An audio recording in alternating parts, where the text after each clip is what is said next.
Good morning, and welcome to the Landmarks Preservation Commission's public meeting and public hearing for February 3rd, 2026. We're going to begin by taking attendance, and I'm going to ask our legal counsel, Mark Silverman, to call the roll. Vice Chair Master, Here. Mr. Chen. Yeah. Chu. Here. Goldblum. Quembe. Here. Jefferson. Here. Ann. Here. Wilder. Here. Commissioner Wilder will be joining us remotely today. Thank you. This meeting is being held in our hearing room at 253 Broadway on the second floor. It is also being held via Zoom and live streamed on YouTube for anyone who would like to participate remotely. We're going to begin with a public meeting agenda for items which have already had a public hearing, and then move to our public hearing agenda for new applications on our designated properties. Now I'd like to turn it over to our Director of Preservation, Corey Harala. Thank you, Vice Chair Master. We'll start today's Preservation Department agenda with public meeting item number 1, LPC 25-04617, an application for a certificate of appropriateness in the Borough of Brooklyn, Block 2058, Lot 40, 188 Duffield Street, aka 182 to 188 Duffield Street. The Duffield Street houses individual landmark. This consists of a Greek Revival style row house built circa 1839. That's number 182. A Greek Revival vernacular style row house built in 1847. It's number 184. A Greek Revival federal style row house built circa 1835 to 38, number 186. And finally, a Greek Revival style row house built circa 1835 to 38 and altered in the Queen Anne Second Empire style circa 1881 to 83. That's number 188. All moved to the current site and altered in 1990. The application is to combine the buildings, modify an entrance, partially reconstruct the roofs, interior walls and floors, and rear facades, and construct a new building at the rear of the site. This was last presented at the public hearing of October 21st, 2025, and no action was taken at that time. The applicants will present revisions to the proposal after we open the proceedings. Let's go ahead and open the proceedings. Commissioner Ikumbe, would you make a motion to open the proceedings? So moved. Commissioner Jefferson, would you second that? So moved. All in favor say aye. Aye. Any opposed? Okay, the proceedings are open. The applicant may begin. Thank you. Good morning, Commissioners. I'm Karen Binder from Fox Rothschild, and I represent the owner-developer. I know these 4 houses well. Originally on Johnson Street, they were moved 2 blocks to Duffield Street in 1990 as a result of the Metrotech development. I remember it well because I was just starting at the Board of Standards and Appeals, and I thought, wow, New York City preservation can get really, really creative. Where else could this happen? Then, in 2001, you designated the houses as individual landmarks, recognizing them as examples of Brooklyn's middle-class residential architecture. And while Metrotech has been a success by most counts, and this high-density C64 neighborhood is still seeing lots of new building permits, the 4 Duffield houses have largely remained vacant, depressing the streetscape for years. That needs to change. At the last public hearing, we heard some opposition from local residents. Oh, pardon me. So sorry. It's understandable with new construction, but there was also support, I just want you to know, that never made it into the record. I don't know, whatever digital reason, city reason, or whatever, that it was lost, it was found, it was lost again. But in any event, I just did want you to know that there were hundreds of letters that were submitted in support of the earlier proposal. But nevertheless, critically important was the comments we heard at the last hearing from you, particularly regarding the degree of reconstruction of the houses and how the new building will relate to the houses. The revised proposal speaks directly to this and makes important modifications to ensure the meaningful preservation of the houses and maintain them in a manner that respects their historic scale, fabric, and context. In addition to maintaining most of the single-family houses now, you see I buried the lead, we are continuing the evolution of Brooklyn's middle-class residential neighborhood. The new building is planned as a rental pursuant to Governor Hochul's 485X tax abatement. It will include 99 units and 20 will be permanently affordable. And you will enter that building from a Duffield house. I think we've come full circle. And with that, I'd like to hand it over to Drew Hartley from ADP and then David West from Hill West. Thank you so much. Morning, commissioners. All right. Duffield Street houses. We'll rearrange a little bit. Bringing you back to the photo of the four houses that we're talking about. And one thing that we'll circle back to this, but the thing that's unique about these houses is the context that they're in. We have Metro Tech to the building to the right. We have tall buildings behind, but the rest of this block to the left-hand side is low scale, similar to these buildings. So we'll talk about that further. Our presentation goes through the design revisions that we have implemented, townhouse modifications.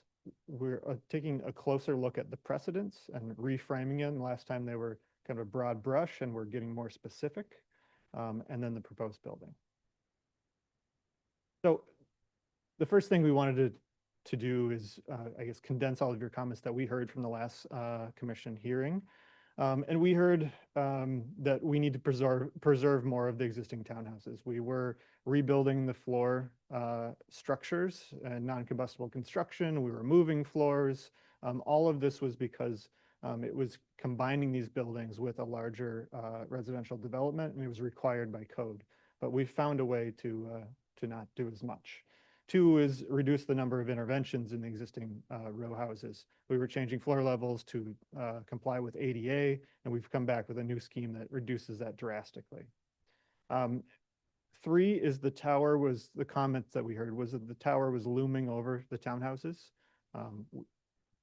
We've pushed it back significantly from the street further than previous, and we'll show you that. And that the tower is too prominent from the street front. So we'll get into the changes. So first, on the left-hand side, is there previously proposed. The tower was cantilevered over the back of the houses. It was not visible, that cantilever was not visible from the street, but it was on top of a back portion of the townhouses. Our new proposal pushes the tower back completely to the rear property line. So the facades of the townhouses and the main facade of the tower are in alignment. And then in addition to that, we've added a recess at the base. So you'll see, I don't know if I can do it with the mouse, but I'll see here, there's a recess of 5 additional feet in the lobby of the new building, which pushes back a fire-rated glass curtain wall to give more relief to the back side of the townhouses. We'll get into their footprints specifically, but these are the big moves. The other moves, as we started to talk about, as the floors are remaining mostly intact. You'll see on the left, we were removing floors for amenity spaces in this particular townhouse. And now it's single-family residential. The floors will not move, and they'll still be in the wood frame construction of the existing building. Taking a look at the proposed plan. So on the left-hand side is our previous proposal.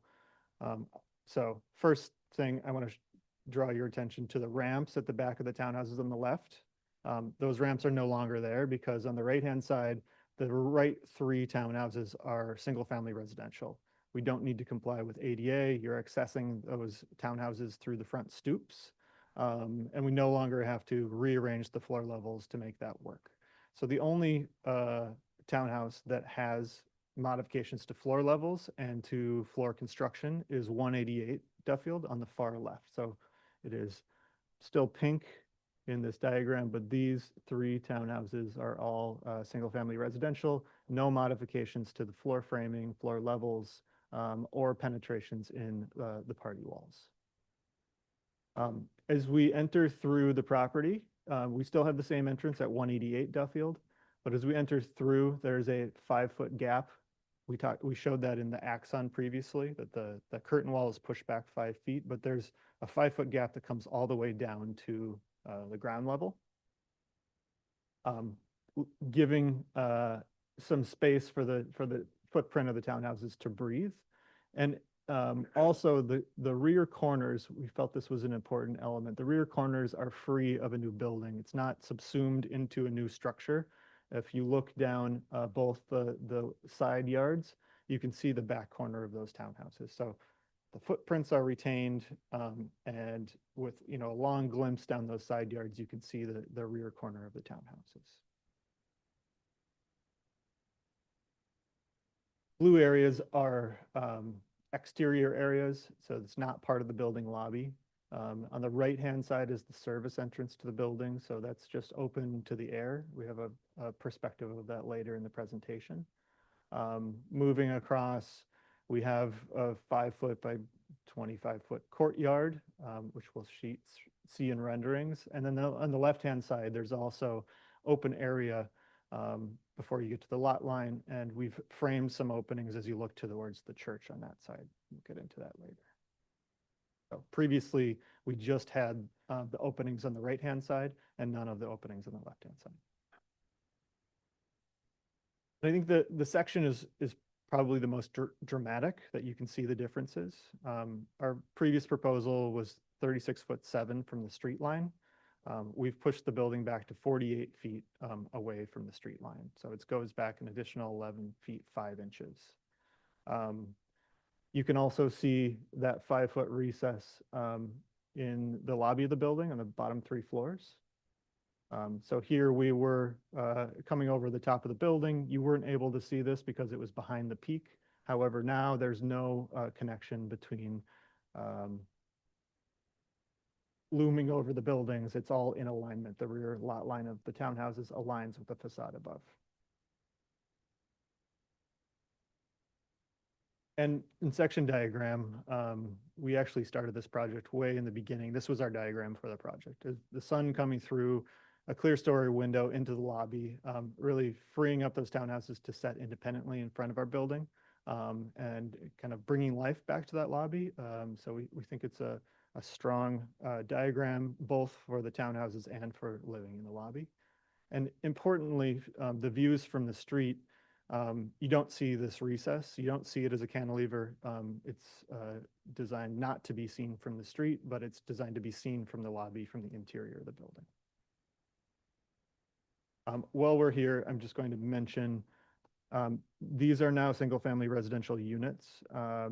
This is now a lot line, so there's no legal light near at the rear facades of these buildings. However, we have kitchens and bathrooms and spaces in the rear of these buildings that does not require light and air windows. And also the floor plate is relatively not very deep. So it's less than, I don't have the dimensions here, but we can easily get light and air to the back of those spaces. Okay. The porches, we talked about this the first time through. In the pink on the left-hand side are porches that were added to these townhouses over time. We are still proposing to remove those porches. We had talked about this previously, that the middle 2 porches are wood framed, and the one on the far right is brick framed with new fenestration. So we are still proposing to remove those, but we can look at them closer. So this is 186, this is 184, and this is 182. So 186 and 184 are wood framed porches. They have modern framing, so that's after 1964 is the modern 2x4 framing that we see in those porches. So they're not the same age as the townhouses themselves. We'll show probe photos next. Also, the openings, we have sliding glass doors. We have large openings that are not consistent with the type of opening you would have in these townhouses. And on the far left-hand side is a new brick porch that goes up 3 stories. It does not have any fenestration on the first or second floor. It just has 3 windows on the top floor. So The top floor windows, may have aligned with something inside, but the overall fenestration pattern of this porch doesn't align with what the historic context of that townhouse would be. And these are the probe photos showing modern 2x4 framing in the two wooden porches.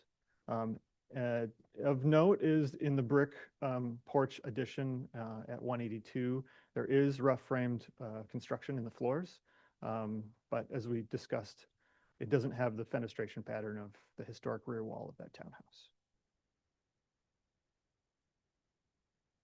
So previously, we alluded to this, we were moving floor levels on all of these townhouses to make ADA work, to make it a community facility, and just to make it work for the project. We're coming back to you with no changes in floor levels on 186, 184, or 182. Those are all wood frame floors that will continue to be wood frame floors.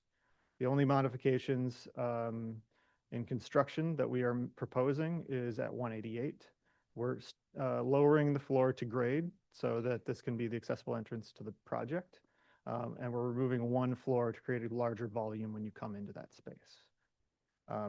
This is being integrated into the larger development, and so 188 is being integrated, and it does need to be, those floors need to be rebuilt in non-combustible construction. So the entry that we showed previously, we are removing the stoop, dropping the sill of these doors, and changing the doors themselves, but the hood and the entry will remain. And then just the axon of that larger volume as we take out the floor level here, steps up to a 2-story volume and then to a 3-story volume as you come into the residential lobby. Here again, you can see that recess at the base of the building. So as we get into the lobby, you turn around and the rear walls of the townhouses are framed through a fire-rated glass wall. 186 Duffield this is a property line. So we need to have a fire rating between the residential lobby and that townhouse, and that's the reason for the fire rated wall.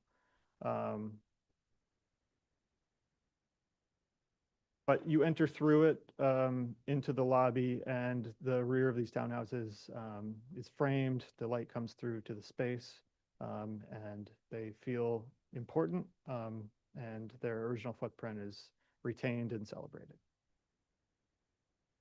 As we turn to St. Boniface Church, we have created an opening in the lot line wall to frame the church windows on the side. So not specifically part of our project, we're the Duffield houses, and that's our individual landmark, but the church next door also creates a scale, and we wanted to tie in with the overall scale of this grouping of buildings. Precedents. When we came before, we heard comments from you that a lot of the precedents that we showed didn't respond specifically to the project that we have here. So what we've done is we've gone through and looked at these closer and looked at elements of these projects that respond directly to elements of our project. So the first up on the precedents is Dickey House, 77 Greenwich. The reason we wanted to show this is that all the floors of this townhouse were rebuilt in non-combustible construction. So we still have that at 188 Duffield Street, and it's a similar reconstruction to meet code requirements. They removed interior structure, and then this is the floor plan of that same project. They also removed a non-historic rear yard porch, which relates to ours. They had much more invasive interventions in the party wall. There were openings that were created. We're no longer doing that. We're no longer punching through those party walls of the townhouses, but we thought this was important to show for those reasons. 251 Fifth Avenue, we're showing because of its setback of the overbuild of the new part of this building. It was set back 19 feet 2 from the street. We're set back 48 feet from the street, so drastically more distance than this. So this was on top of a historic building. Ours is behind the historic buildings. 315 Broadway is also an individual landmark. This building removed 40 feet of the rear of the historic building in green here. And then a new residential building was built up and over the rear of that building. So we were previously building up and over, but now we were just building in alignment with the rear facades. And we're only removing non-historic porches, not a portion of the historic building. 44 9th Avenue in the Gansevoort Market Historic District. This is an interesting example for a couple of reasons. Here, they entered through a historic building to get into a modern office building, in this case, in the rear yard.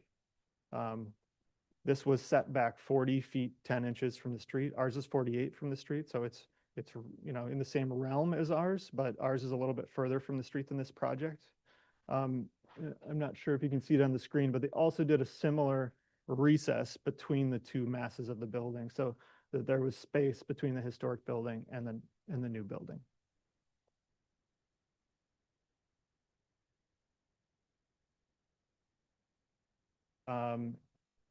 And finally, we wanted to show examples of tall buildings next to individual landmarks. Now, these are not one-for-one examples of our project, but we wanted to show this in the context that there are examples of tall buildings that the commission has approved in close proximity to historic buildings. We know that St. Augustine Chapel is pushed back further. It's at roughly 30 feet behind the church, so it's not a one-for-one, but we're showing it because tall buildings aren't inherently inappropriate to historic landmark buildings. Now I'll turn it over to David West. Thank you, Drew. Good morning, commissioners. When last we met, many thoughtful comments were made. We feel they boiled down to two main concerns. The degree of reconstruction of the townhouses was excessive, and the presence of the new building was seen as overwhelming to the scale of the houses.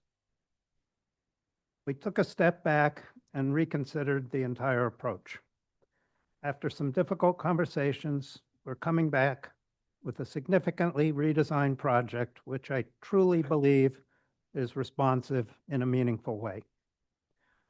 The big changes we've made are as follows. I will elaborate on these changes in more detail as we work through the presentation.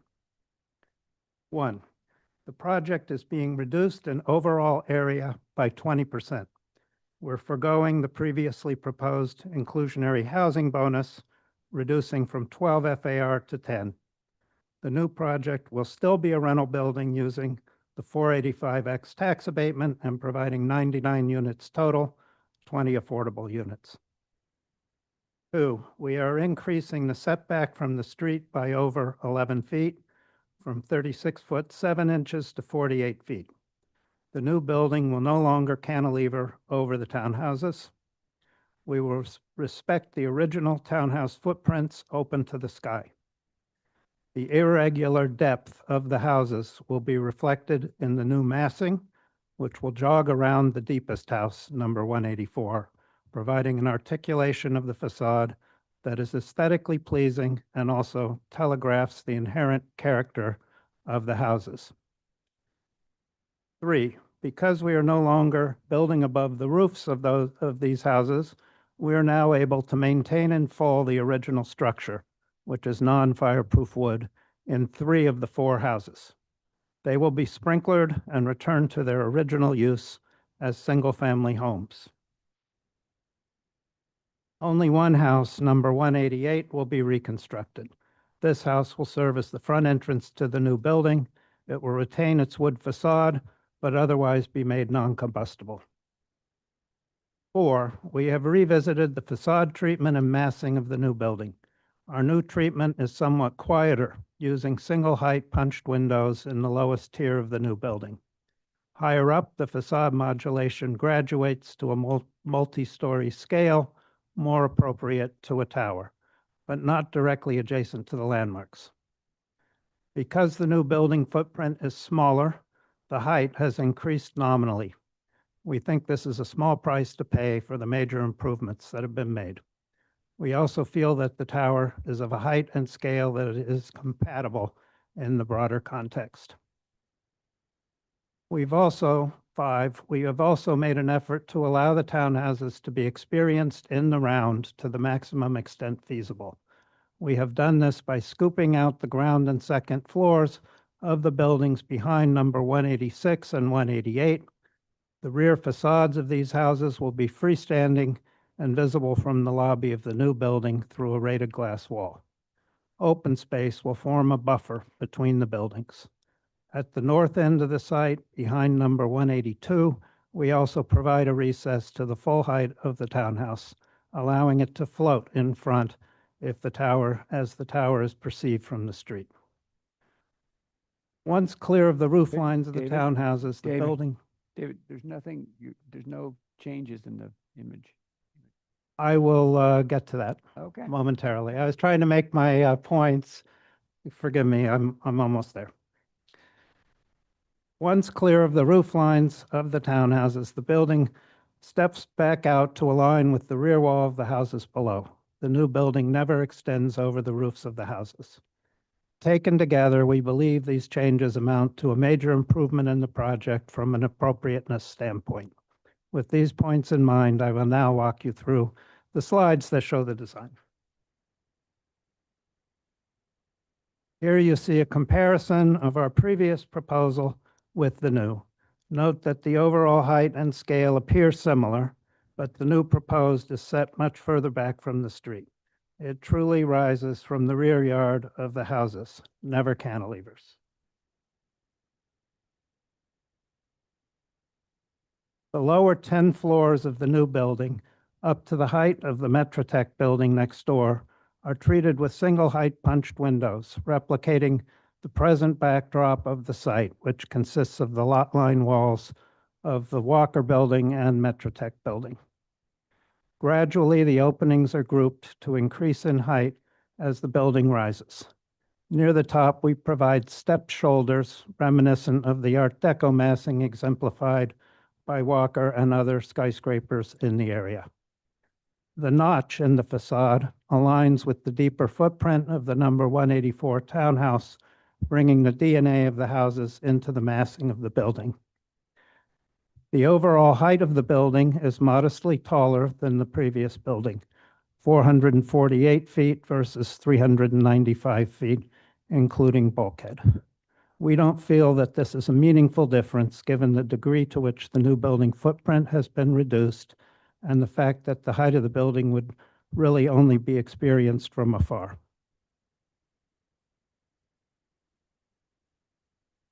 This diagram explains graphically how the new building design is informed by the historic houses. The four houses set up a vertical subdivision that carries through the vertical modulation. The front wall is pushed in to wrap around the deepest house, number 184. Note the scooped out area behind numbers 186 and 188, freeing up the rear of the houses up to just above their roof lines. The materials remain similar to our prior proposal, derived primarily from the surrounding context. In elevation, the relationship to nearby tall buildings becomes clear. The mini historic district at street level gives way to a more soaring and lighter treatment as the building rises. The notch behind number 184 provides a perfect opportunity to shape the top by dropping off shoulders at different heights. The south side elevation shows how slender the building is. Although this facade is mainly blocked from view by 111 Willoughby, we felt it was important to maintain a facade articulation and fenestration to enrich the facade. Once again, the overall expression. This is truly a building behind a building, appropriate to the urban context while respectful of the houses. In a section cut through number 186, you see the prior proposal at left compared to our redesigned version. We are scooping out the new building until fully above the roof lines, allowing the houses to retain their spatial integrity. Note that conditions vary from house to house. At number 182 and 184, the buildings need to abut for programmatic and zoning reasons. However, as you will see in plan, we free up the corner of 182 as seen from the street. 186 is fully detached. 188 will connect with a glass vestibule at the ground floor. There will be no underpinning, and an enhanced engineering review has been conducted. Engineers are here to answer any questions.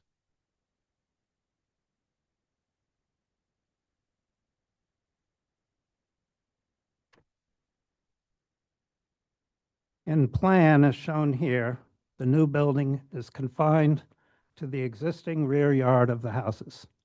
It is quite slender at 32 feet deep, but works very nicely for layouts.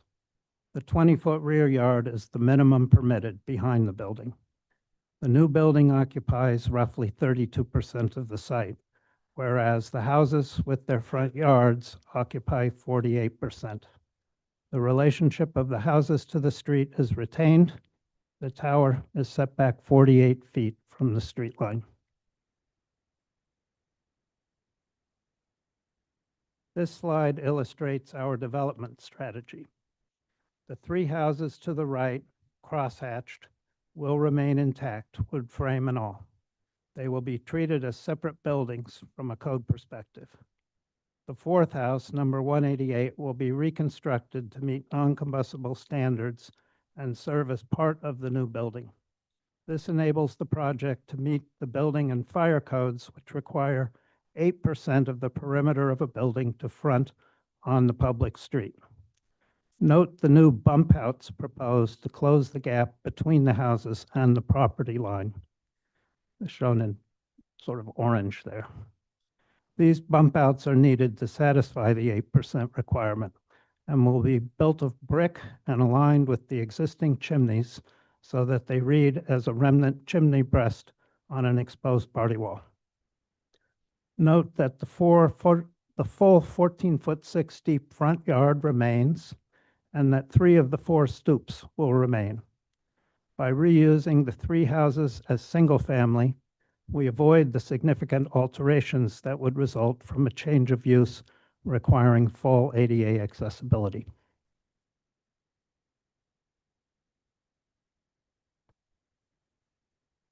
This is the ground floor plan. The new building will be separated from the townhouses by open space behind numbers 186 and 188, as well as a portion of 182. At 188, a glass vestibule will connect the townhouse to the lobby, serving as the primary entrance.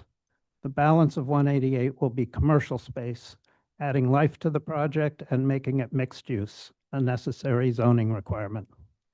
The new building lobby and core are as compact as is practical.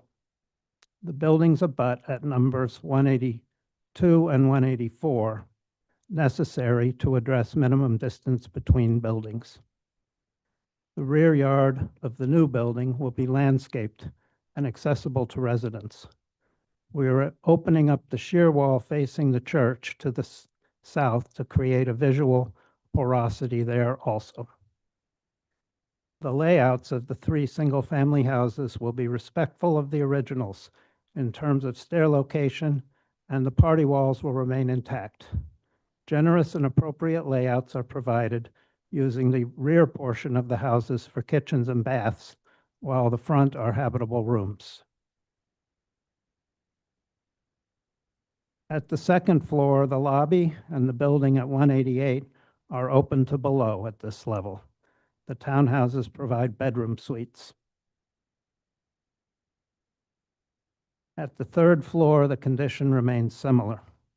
Only 184 has enough headroom at this level to provide bedrooms. Number 182 and 186 provide attic space. Number 188 will have an attic also for structural purposes, but no use at this level.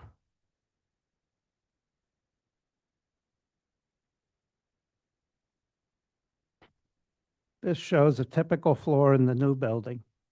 We are providing 3 dwelling units. They are compact, efficient units with great light and air. The material palette remains similar to our previous proposal. The proposed brick is similar to that used in both the Walker Tower and the Metrotech building. Indeed, we have sourced this with the same manufacturer, Belden Brick, as both the Walker building and Metrotech. It's not exactly the same as the Walker building brick because that brick is no longer manufactured, but it's the same supplier and very similar. We're using 2 metal colors for window frames and trim, a gray at the main facades and a light bronze at the recessed section behind number 184. The glass is by Ornolux with a bird-friendly UV coating up to 75 feet and a similar UV coating above 75 feet. I now turn this back to Drew to walk through the street views. All right.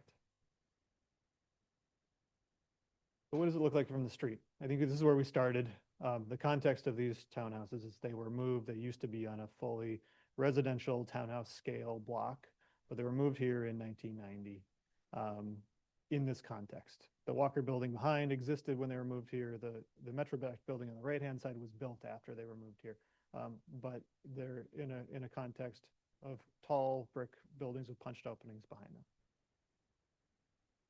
A proposed building behind a building uses the same punched opening masonry facade. So the backdrop of the buildings now, it is a different backdrop, but it's inspired by the existing context. From the oblique views, you see the townhouses. Again, we're pushed back 48 feet from the street.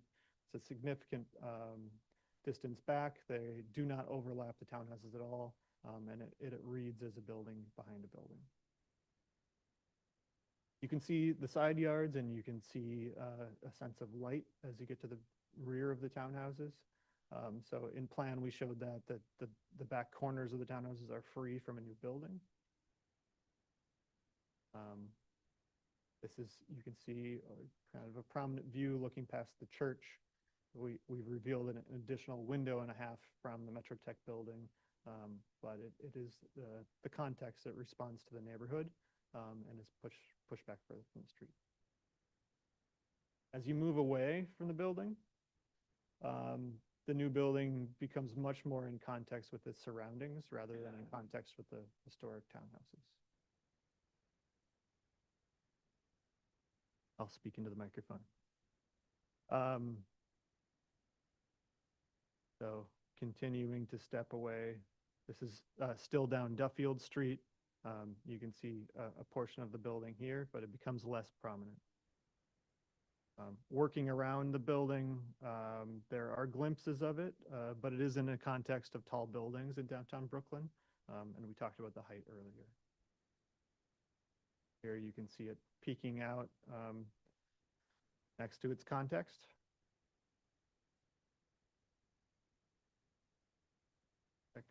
Foreground, Metrotech in the foreground, using a similar brick and similar punched openings. So we wanted to take it back to the 2001 designation photo. This is the context. Actually, I was incorrect. They were moved here before the Metrotech building was built, but when it was designated, the Metrotech building existed. So this exact context around them existed at the time of designation. Our proposal has a new building behind a building, but it uses that same context of masonry. And we mentioned in the beginning and our previous presentation, these things really have been underused since they were moved here. And the final photo is we want to bring life back to them, occupy them with people, and re-enliven this block of Brooklyn. Thank you. Thank you. Commissioners, do we have any questions?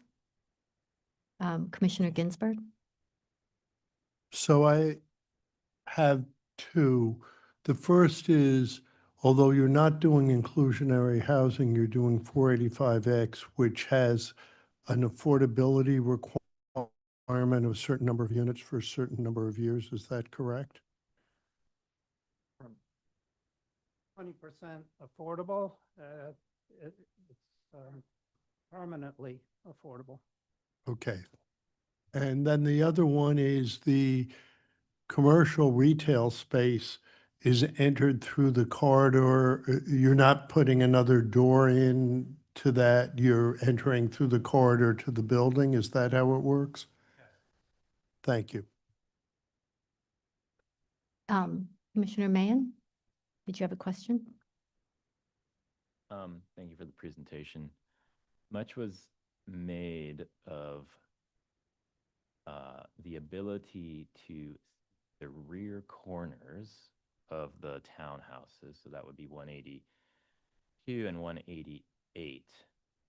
And we had a view looking down that alley of 188. Is there a similar view of 182 so that we can see the relationship of that corner to the shear wall, which does come down? Exactly. So that gray line there, that's a shear wall. That's the shear wall Yes. of the tower.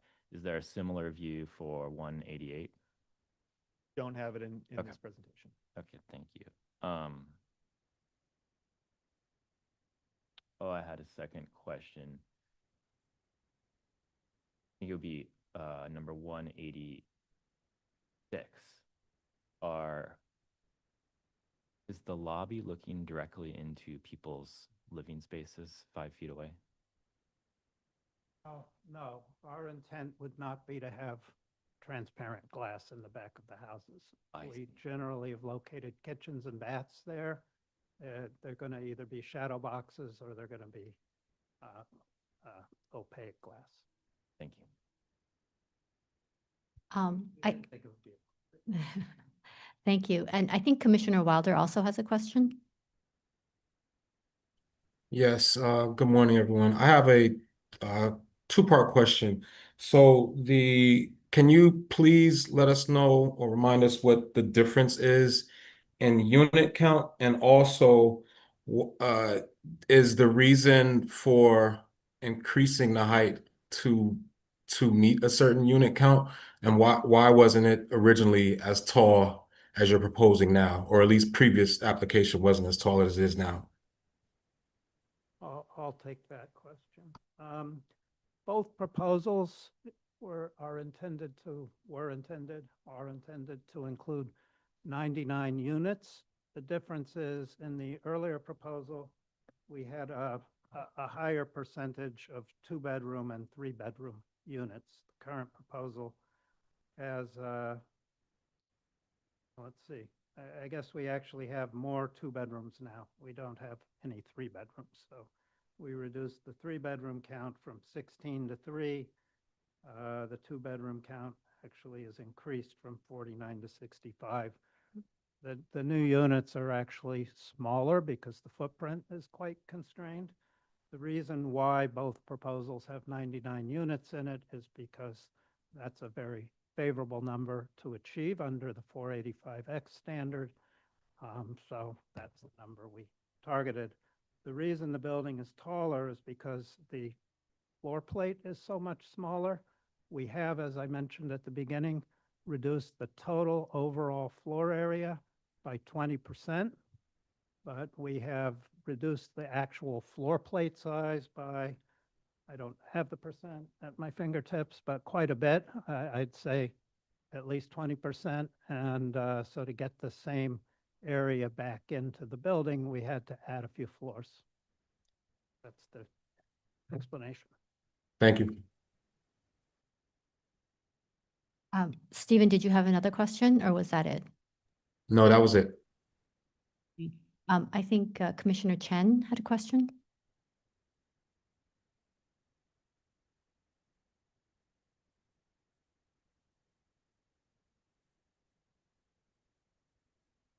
Well, the 48 feet is the distance from the street to the back of the townhouses. They're not all exactly the same, but 48 feet captured 3 of the 4 houses.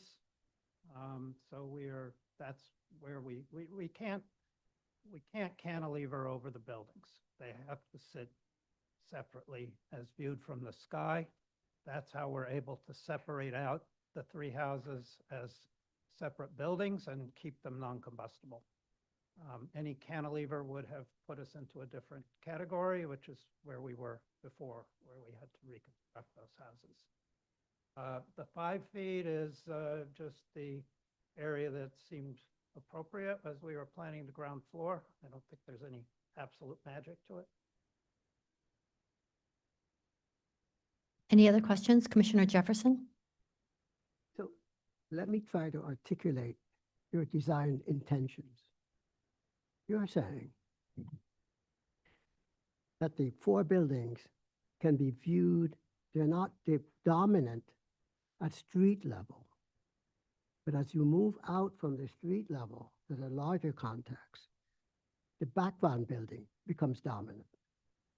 So therefore, the foreground building, the historic buildings, kind of fade away as you move away. Is that the context?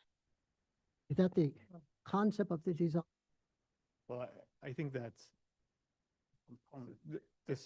the existing townhouses are small scale, and you just can't see them from other parts of the block because the surrounding context is tall buildings. It's not, was that the question? Because, you could make your building smaller and make a composition of the townhouse and the building. But you can't do that if you're going to have to meet certain requirements. So I'm trying to figure out how you're maneuvering the design process. So you're saying, look, across the street, this is dominant. You can see it reflects historic fabric. There it is. But as you move away, it changes. And it's not dominant, it's not even dominant across the street because it hovers over the building.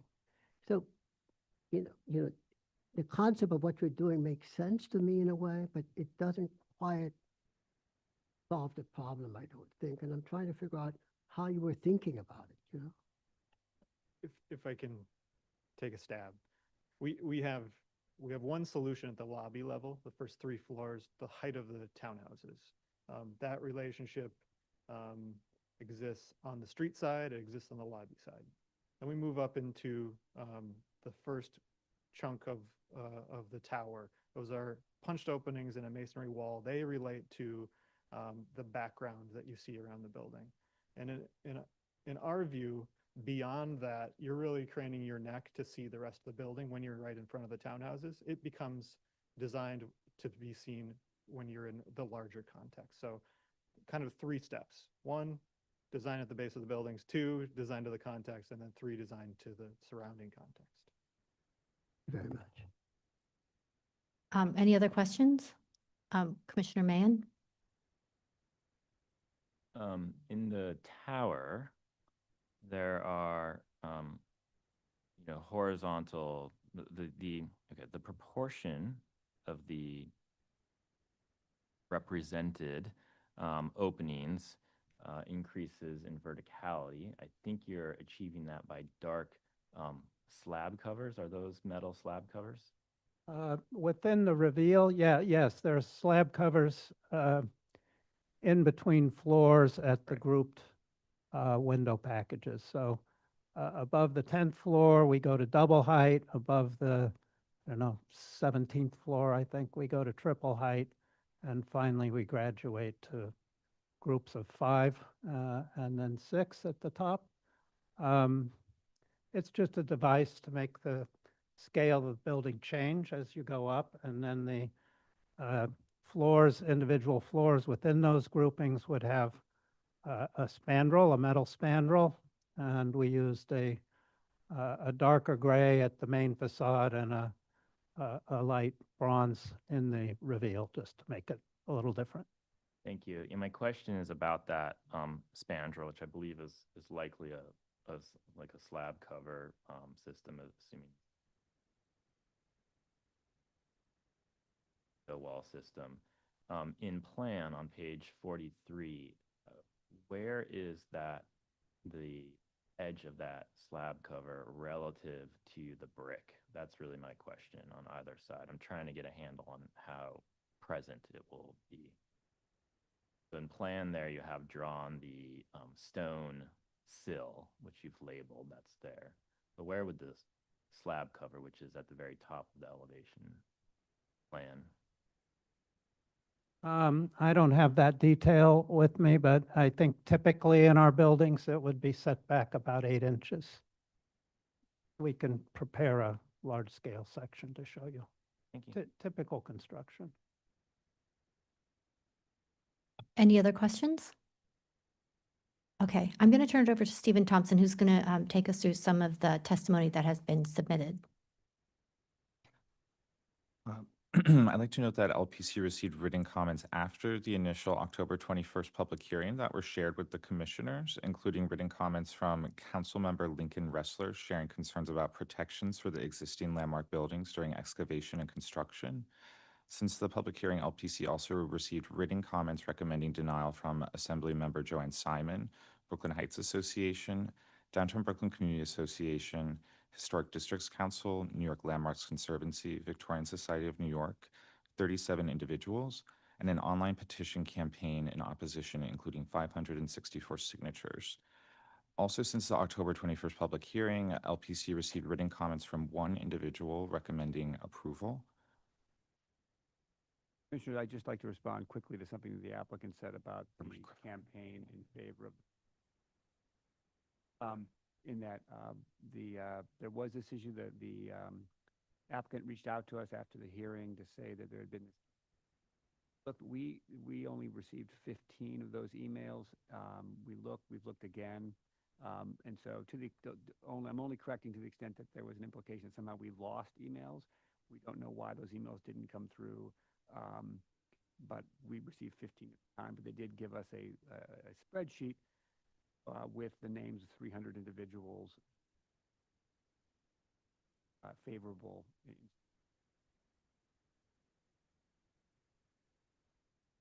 Thank you. So I think we can go ahead and start the discussion. Commissioner Ginsburg, would you like to start this discussion? So I'm going to go through my thoughts, and obviously I'm curious to see what my fellow commissioners say. First, I would compliment the applicant. I think this is a much better application. They've addressed many of our concerns, and I appreciate that. Excuse me. And I had visited the site before the first hearing, and I did feel then that the buildings were, I'm going to say, penned in, but surrounded by taller buildings in sort of a little valley. I know there are a few other buildings. There's the church, and which was not how they were originally, because they were moved here and so on. And I think the solutions being proposed are very creative to deal with a number of issues. And so I sort of look at this as 2 ways. How does it treat those existing townhouses? And then the scale of the building above. And I think by pulling it back more than 11 feet to 48 feet, keeping the facades of a number of the, well, to some degree, all of the existing townhouses, exposing at least 2 of them, and the corners all helps.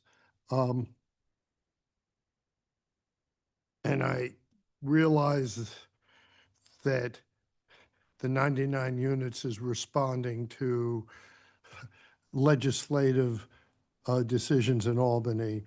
I also think the facade at the lower floors has become more background, which is also good. Keeping the existing floors in 3 of the 4 buildings and keeping them as single-family residents help. So I come down to, is the building too tall? And is the facade background enough? And I think the facade is background enough. And I can argue it either way, but given a sea of tall buildings, I can live with the height, so I can, in general, find this appropriate, but I'm curious what my fellow commissioners say, because this is not a simple project. Thank you. Commissioner Mahan?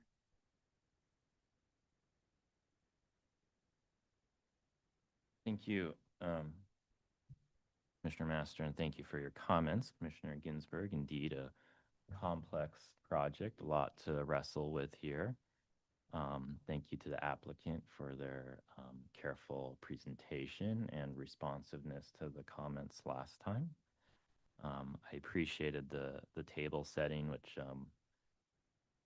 said in a little bit of a different way that preservation is a creative act, and I think that certainly should be the case. And there's a lot of creativity going on here to work through a lot of different restrictions. A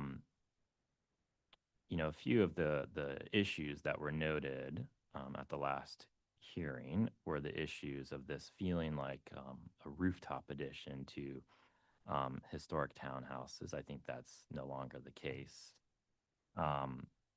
There was concern that there's so much demolition to the townhouses that it was, hard to sort of get a handle on, if the essence of them really remained. I find that to be no longer the issue, given that 3 of the 4 are, for the most part, remain entirely intact. I am okay with the removal of the porches at the back. They are non-historic or have, dubious provenance, perhaps at best. And then the other issue, of course, is the tower as backdrop and the landmarks as primary. That was a word that was used at the previous hearing. I think the applicant has achieved that. I think the story is really told on pages 45 and 46. The kind of street level view looking straight at the towers. I think that they are pinned in, as Commissioner Ginsburg mentioned today, and I think that change by the introduction of the tower here is not too significant as to substantially harm their reading as individual, buildings in the whole. That was kind of a concern previously, that we preserve their integrity as whole buildings. And I think setting the tower back, maintain the entirety of these buildings, and then in addition to that, the reading of this view achieves that. So I'm okay with placing a tower here in this location. I think there's been a significant improvement made. I'm okay with the change in height. At that height, I think it's not significant.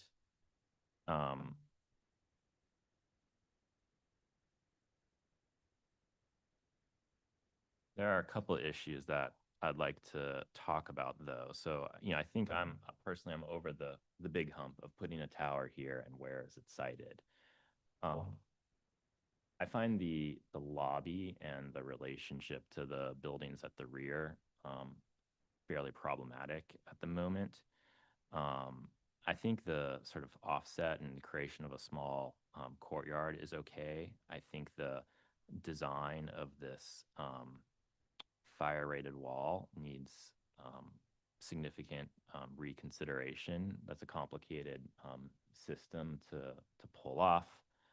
The glass is very, very heavy, not entirely transparent. The mullions are very heavy, which all could perhaps be dealt with, but I think additional detail is needed in how it touches the townhouses, both from a sort of technical detailing standpoint, but also from a design standpoint. I think the division of mullions, in particular, the small gable roof over the entrance, is entirely inappropriate and not thought through.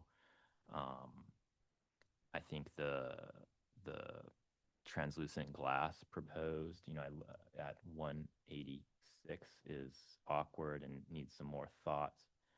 I went back and looked when the applicant answered the question about it being perhaps shadow box or translucent. In fact, they've drawn walls in front of those windows, so I guess that would have to be the case. I'm not sure that's the right approach. And then I think tower could benefit from a bit more thought as well. Personally, I'd like to see a view down the alleyway. It's probably not a legal alleyway, but the space at 188. So that's the southern edge of the lot, to have a look at the shear wall that's coming down. And the view of the lobby on the interior, it appears to be unfinished concrete. So I think the relationship and the material treatment of that is potentially awkward and needs some consideration. And then I would like to suggest, although the tower is meant to be backdrop, particularly at this low level, that it receive a bit more detail in its facade design and articulation. I think given its presence on a landmark site, we ought to insist on on a facade design that really represents our best sort of aspirations for residential tower design today, that has appropriate brick facade detailing. I think the choice of materials is fine, and sort of careful consideration and justification given for the proportion of the sort of double, triple, et cetera, height openings, the relationship of the slab cover, and so forth. So I think huge strides forward were made, and I've gotten over, I think, what's the big hump of the siting of the tower, and I think there are some more specific design aspects that could be refined further. Thank you for your patience with my lengthy comments. Thank you. Commissioner Chen? Very thoughtful comments. Not an easy project, and its history has been there for all these years. From our initial site walkthrough, the horror of the conditions, the application have been made.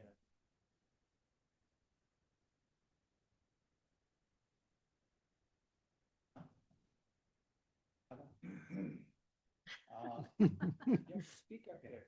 All right. But I think that I agree with my commissioner.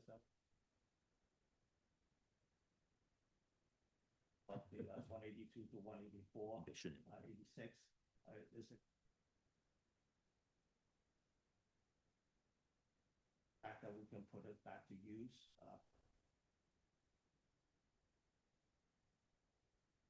Elimination of the handicap ramps all over the place at the back is a vast improvement.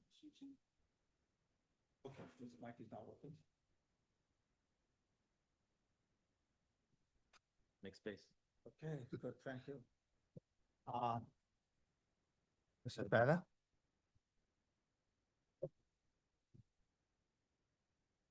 Testing. Okay, good.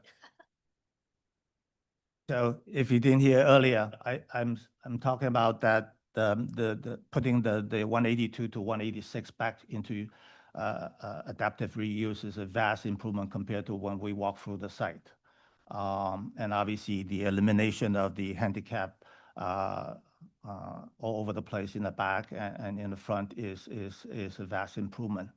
Obviously, Frank has a correct observation about the 188 could use some improvement. I do agree in the detailing at the back lobby. That needs to be, I must commend the architect for introducing the punch windows at the base before rising to the mid-level. I think the punch windows is a very creative approach to be in context with the adjoining buildings and really create a backdrop for this, because you want these houses to be the primary focus, as Commissioner Mayhem alluded to. And I think they have achieved that. I have no problem with removing the back porches because they are non-historic and they are not really contributing to the front side. Even if you were to preserve them, none of them can see it, and no one can see it from the back.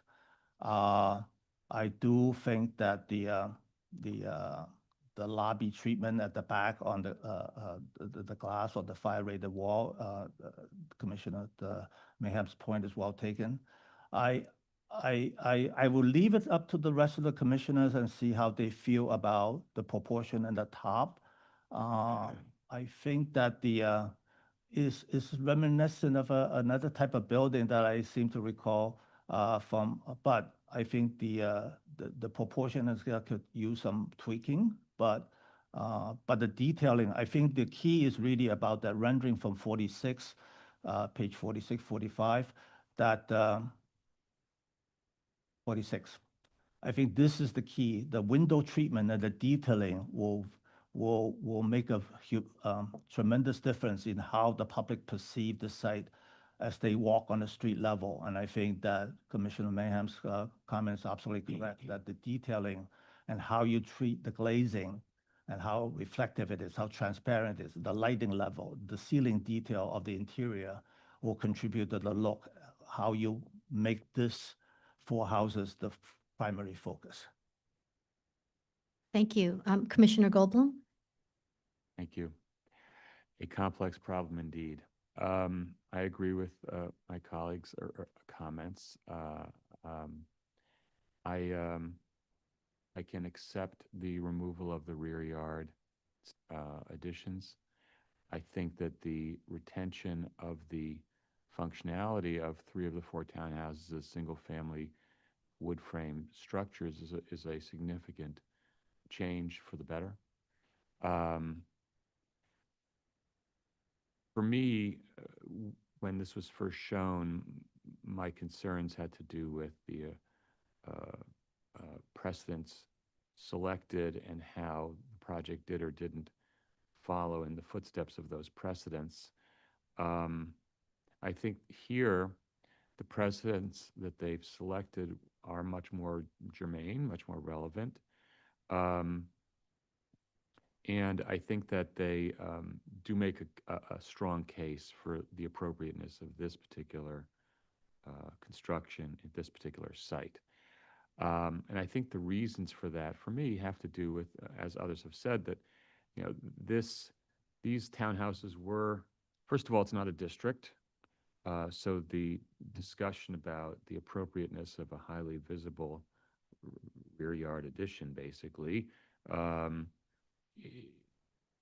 should not necessarily be looked at from that perspective. I think that this isn't, a block in Park Slope. It's a very unusual situation, and it was an artificial situation from day one, right? From day one, these were, plucked from one site and plopped down on this one, in what was, from its origin, going to be an anomalous condition, let's say, and it does not create the kind of environment that these would have sat in their original state.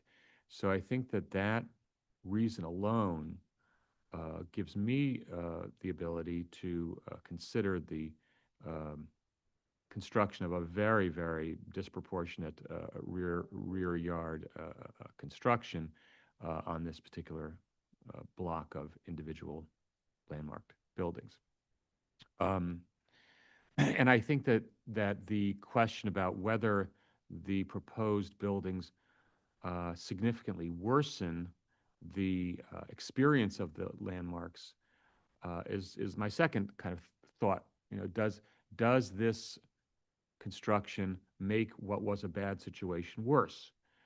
And I think the answer is yes, but not so significantly so that I think it kind of changes the relationship of the buildings to their context. I think that the setbacks have pushed this volume to probably the closest to the front that they could be and still have the buildings retain a sense of individuality and not become Potemkin fronts, which was the feeling I certainly had last time. And I guess that's really just about scale and proportion, and I think that that was successful. I think that Frank's comments about detail, especially at that glass wall and also at the facade overall, are very appropriate for me. They ring true. I think that what the building's trying to do, as has been discussed, is it's trying to be a back for the first few floors, and then it's trying to be a front for the rest of the floors. And that's an odd thing for a building to do, and I think it results in a kind of a peculiar reading of that building as like kind of almost like it's kind of trying to blend with Metro Tech, and then it kind of turns into its own thing. So, you read it at different scales. I think that in exploring Frank's comments about detail, it would probably be a good idea to look at the building as a single entity and trying to detail it in such a way that it isn't necessarily schizophrenic and totally seeking to be submissive, but I think that I think there is a way to have the contextual signaling that you want and not have the building itself to just kind of break apart as an aesthetic entity. I think that one of the big moves here that attempts to pull the site up is the change of finish from the gray to the copper or the bronze. I don't think that's going to work. I think it's going to look like they kind of ran out of money, or just, there was. I think that they're so close in color that I don't think you'll get it. I think the notch is a good notch, and it does what you want it to do in terms of tying the buildings together and breaking up that facade. But I think you need to do more to kind of break that up and give it the kind of articulation that you're looking for. I don't think the bronze versus the gray will. I mean, take those two finishes, stick them outside of a window high up. I don't think you're going to see too much of a difference. I also think about the scale of the building, and Mark referred to this a little bit as well. I look at the precedents and I think about the scale of this, and I think about it especially in the context of an individual landmark. This is not a district. Most of the scales of the big buildings that were shown tended to tie themselves into their context. Not all, but most. And I think the ones that were successful did that. And I think that here, this building is a bit too large for its immediate context. I think that its top should come down to the height of the Bell-Tel building. I think it's too. I think when you look at it from a distance, some of the distant views, it feels like it stands out in a way that the precedents sought to merge themselves with their immediate context a little bit more affirmatively. So I would suggest that the applicant knock off some floors. I don't have a. I think that the height of the Bell-Tel building is about as high as this should be. And in terms of that glass, yeah. Height vis-a-vis context around it when you're not seeing it in the context of historic buildings, I think is our appropriate context. Is that the real question is what are the impacts or the effects of this tower on the special architectural features of our buildings? So I think. Yeah. Well, I think I thought about that too, Mark, and I think that the reason I made the comment, or that I prefaced the comment with looking at the precedents, is because they seem to have followed a pattern that was not necessarily directly responsive to the landmarks to which they were attached, but that sought to set the buildings in a broader context. And I thought that that was a good, that's one of the things about them that was good. Now, you're right, it doesn't necessarily relate to the individual landmarks in question. But I think that to the extent that this project is one of a pattern of projects that goes forward, I think there's a good argument for looking at the broader context. If that's not appropriate, so be it. But that's how I think about it. And lastly, in terms of some of Frank's other comments, I think it's definitely true that the concrete shear wall that comes down on the sides should be, since it will be visible from the street, must be thought about in that context. Whether it's clad with the brick or detailed in some other way, I think that's an important thing that the applicant should consider.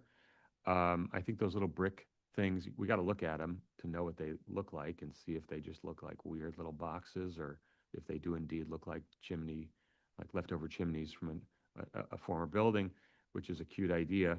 But I think that we have to look at it.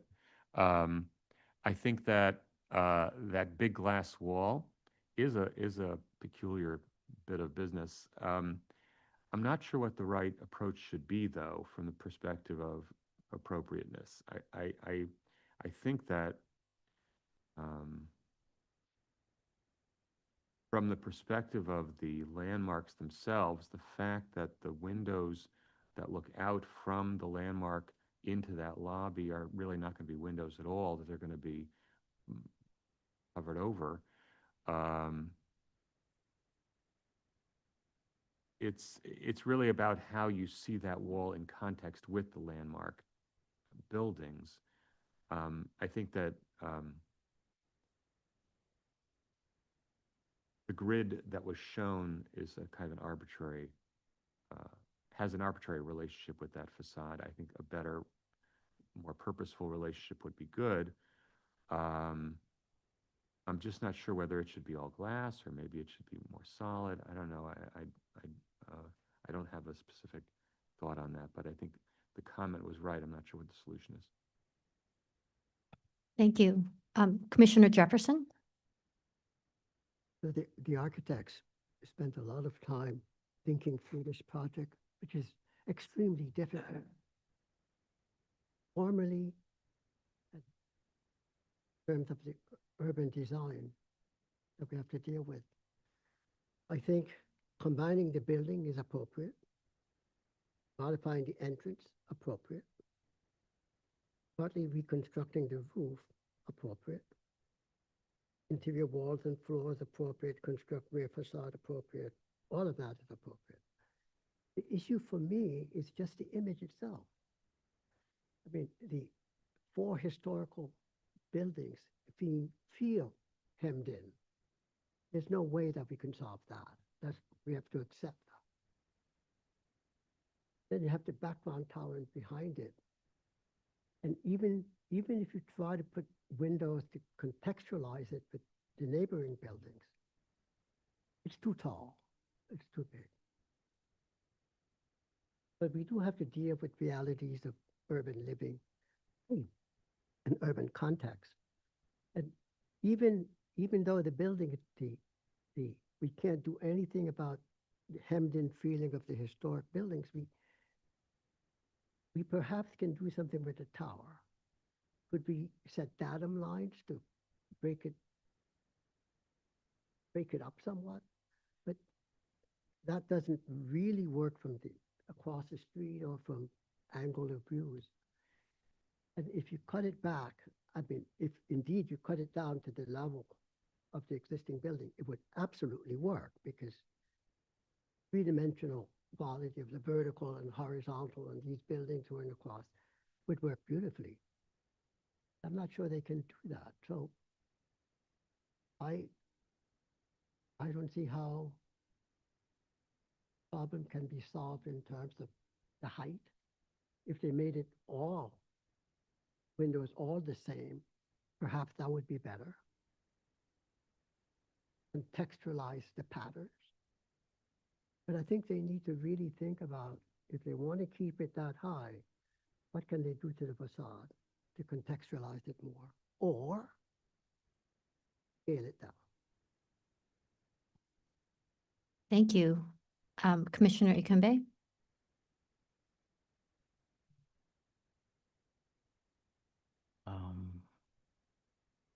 Definitely a complex project. But I appreciate the rigor and thought that was taken to really try to bring it all together. There is a lot of give and take, and based on the moves that have been made, I'm willing to accept a lot of things that are happening. We saved a few of the front entries, but we're manipulating one. We're removing rear porches, but I think it's okay because we're retaining a lot of the existing buildings themselves and actually allowing them to breathe and shine as much as they can in the constrained area.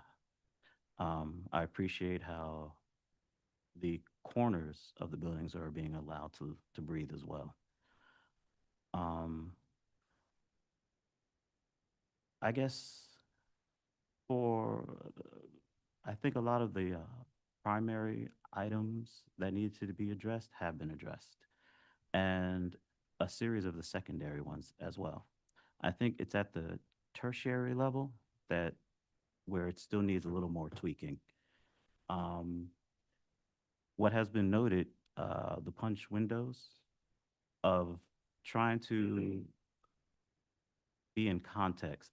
Sometimes I don't know if it has to be literal because there's a datum line that goes straight across. I don't know if that's the right move. It might be at a different level, or just as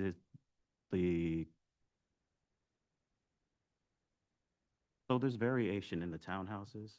Maybe some of that can read into the backdrop as well. I think also, as was noted, we need to pay attention to the articulation to make sure it doesn't read as the side over rear of a building. Even though it's a backdrop, it's still the front of a building as well. So there might be some play that needs to happen as well. I just believe it's further study, more or less. And I believe it can be achieved.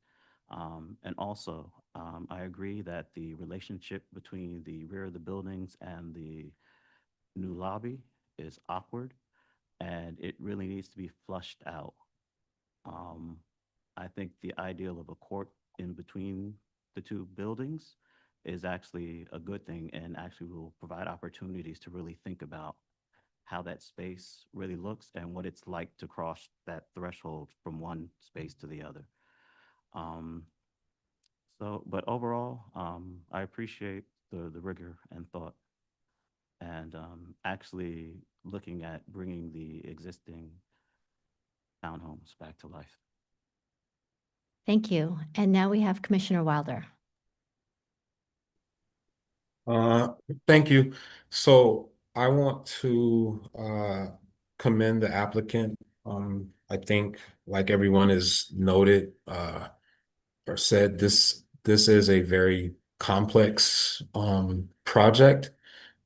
And I think the changes that have been made, I don't think there were many solutions for this project and the program. But I do think the applicant is very close to those few solutions, or one or two solutions, whatever it is. In hindsight, looking at this building and then looking at the previous presentation, it reminds you how the only word I can think of, so don't judge me, is messy, that relationship between the tower and the existing townhouses.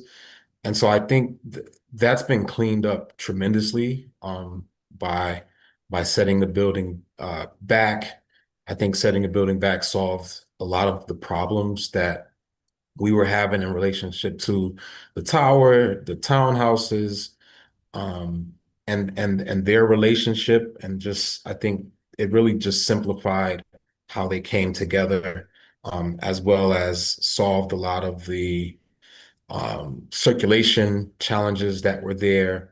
And then the most important thing is being able to retain the use of 3 of the 4 homes. So I do want to commend the applicant for being able to kind of pull that off, and I think still create units for the tower that are still good units, and hopefully they're happy about the space that they ended up creating for those.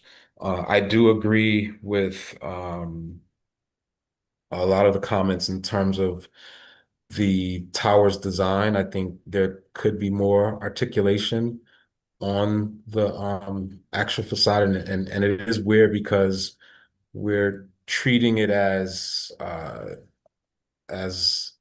secondary, but it's not, it's just a relationship. So it still needs to be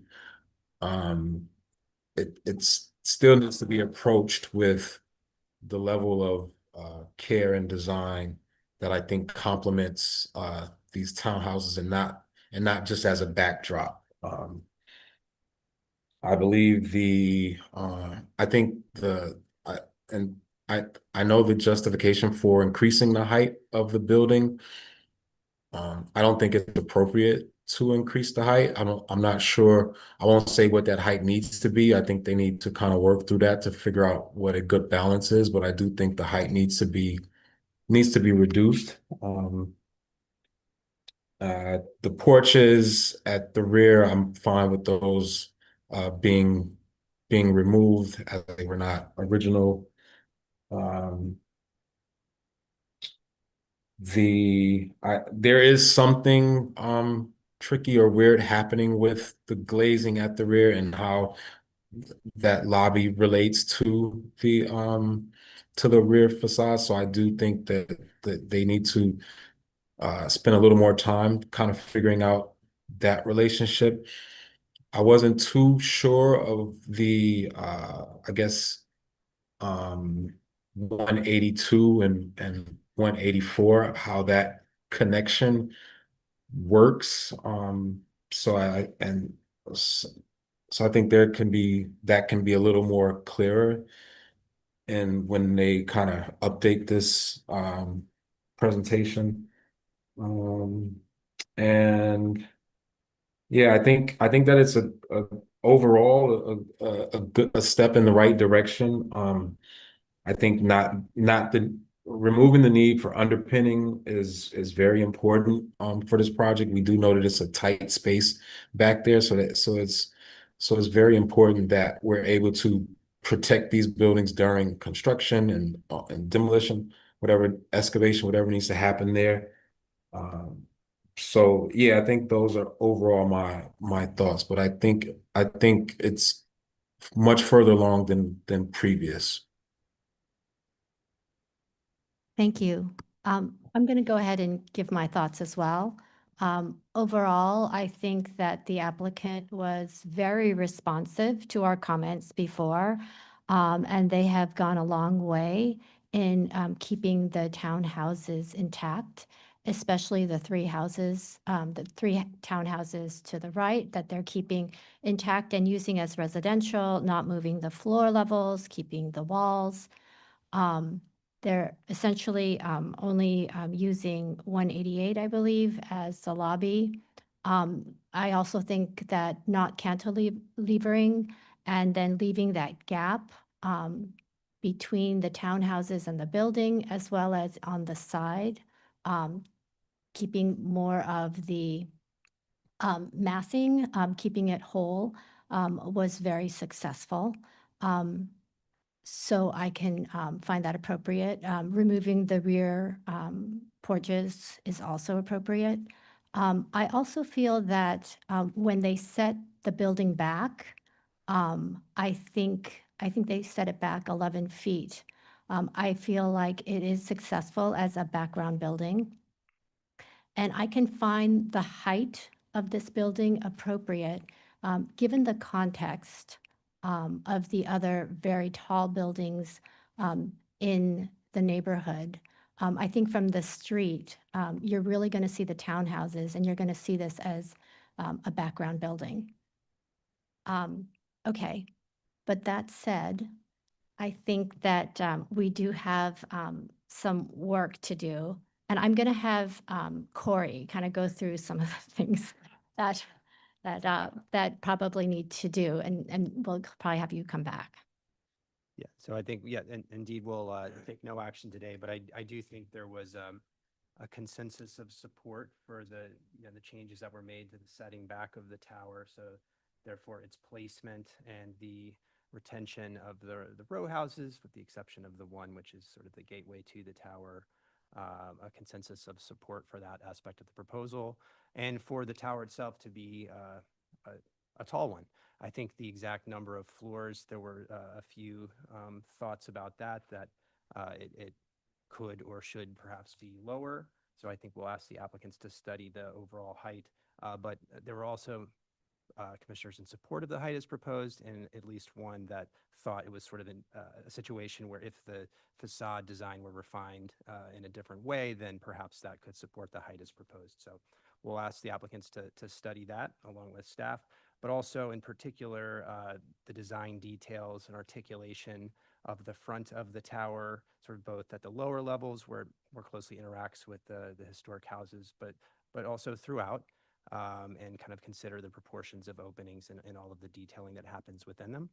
And I think importantly also working with staff to study the lobby, in particular the fire-rated glass wall in terms of its treatment, its relationship to how one sees the back of the historic houses, the treatment of the windows themselves within the back of the historic houses, and also the treatment of the sheer walls, both in terms of materiality and how they're seen from within the lobby, but also through the gaps to either side from the street. So a lot to think about and work with staff in terms of design aspects, but again, a consensus of support for a tower of this sort at the back of the lot.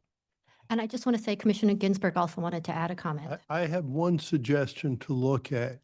If you separate the fire rating from the fire rated glass, you may be able to get a much lighter glass and either put a fire curtain or fire shutter behind the glass as a way to resolve the comments on that.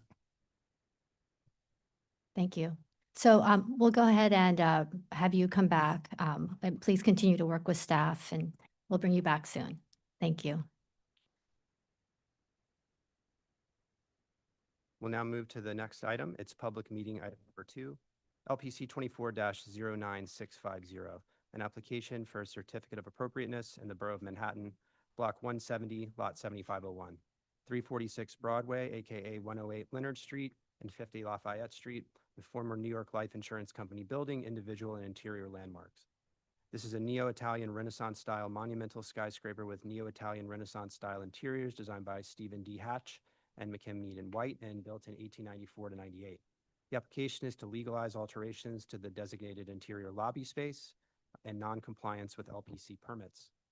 This was last presented at the public meeting of June 24th, 2025, and no action was taken at that time. The staff will be walking through updates to the proposal after we open the proceedings. Thank you.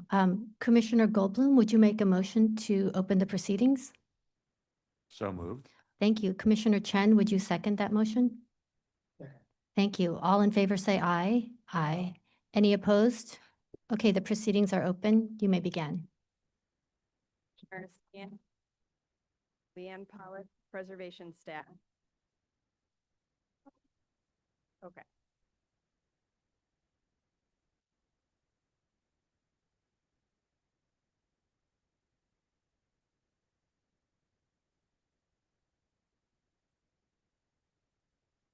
Okay. Good morning again. 108 Leonard Street is a large commercial to residential conversion project with extensive restoration work, which has been in progress since the mid-2010s and has been through multiple LPC staff reviewers.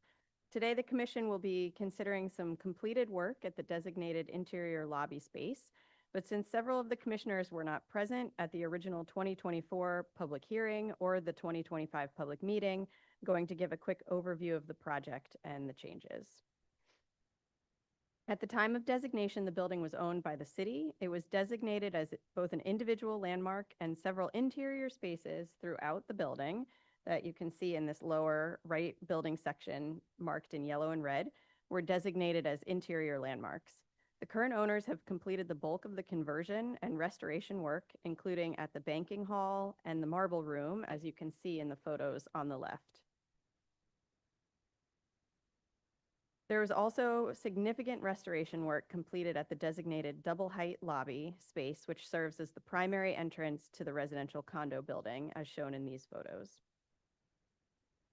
The proposal before you concerns three main elements of work within the lobby that were completed in non-compliance with the original permit.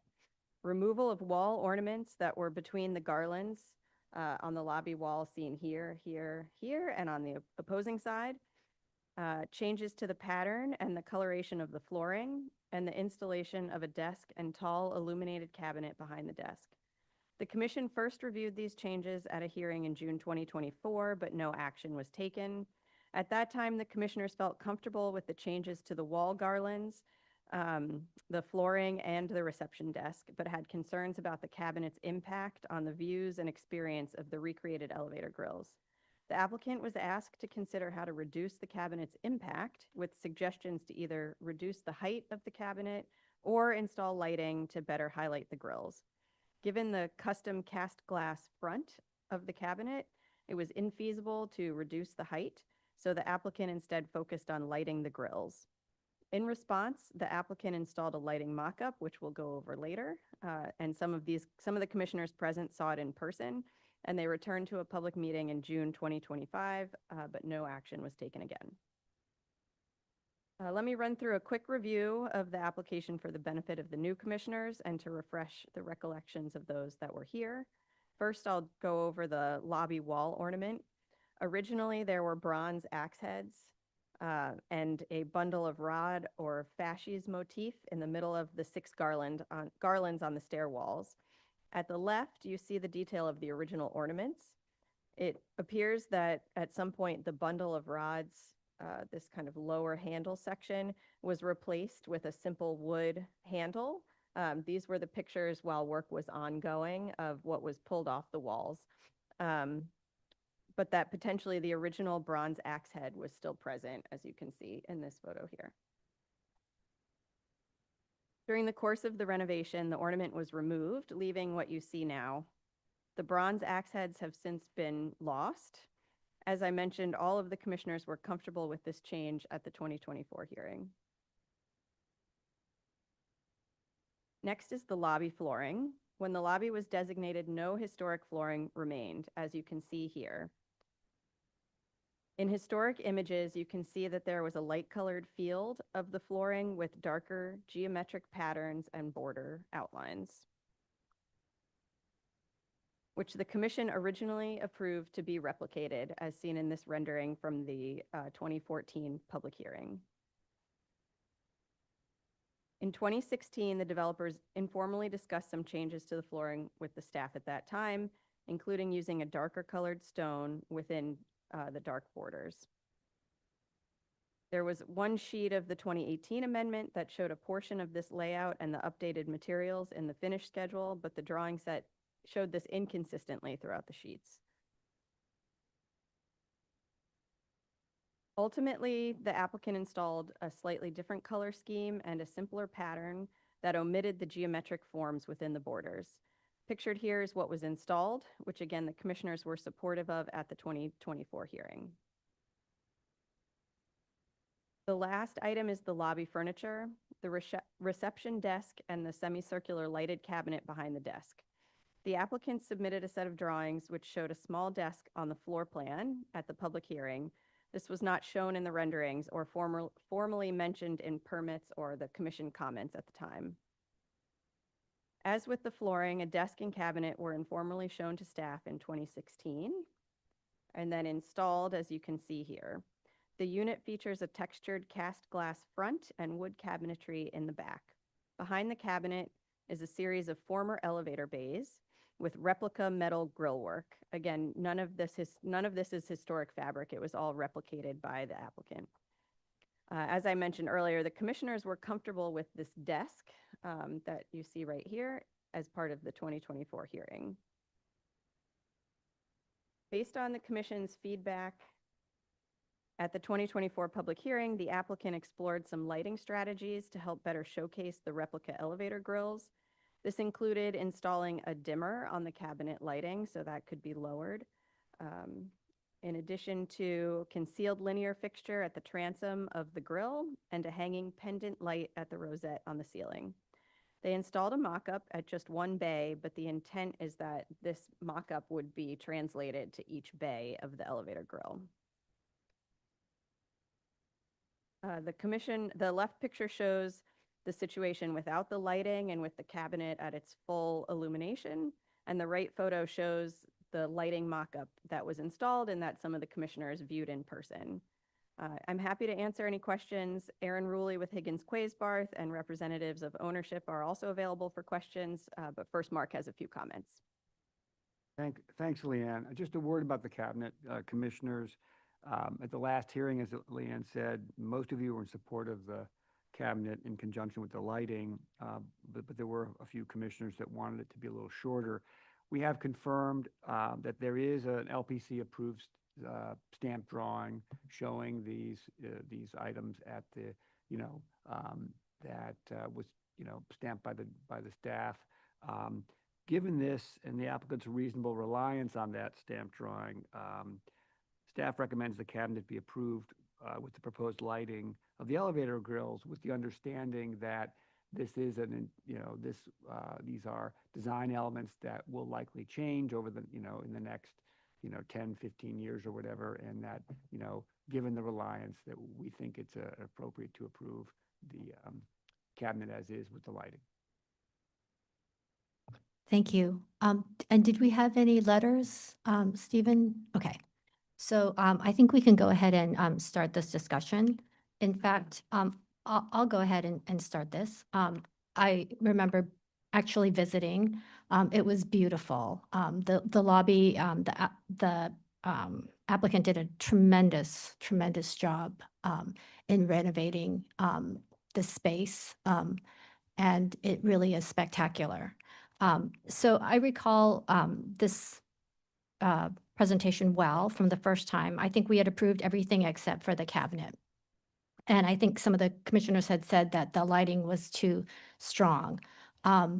So my feeling is that the cabinet is really, I think, what I would consider a piece of furniture.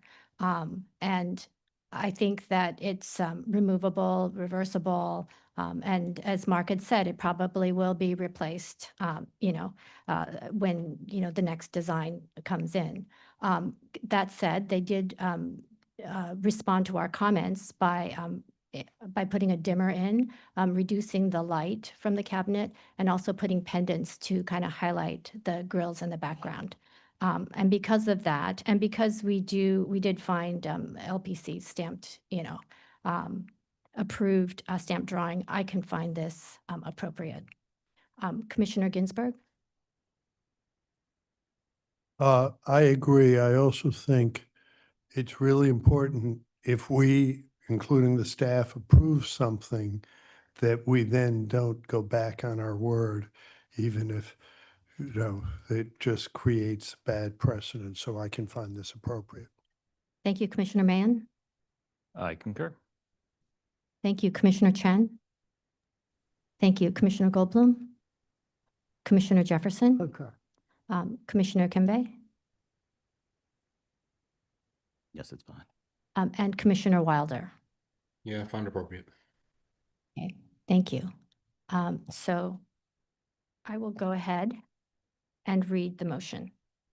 In the matter of LPC-24-09650, 346 Broadway, aka 108 Leonard Street, 50 Lafayette Street, former New York Life Insurance Company building, individual and interior landmark, a Neo-Italian Renaissance-style monumental skyscraper with Neo-Italian Renaissance-style interiors designed by Stephen D. Hatch and McKim, Mead and White and built in 1894 to 98.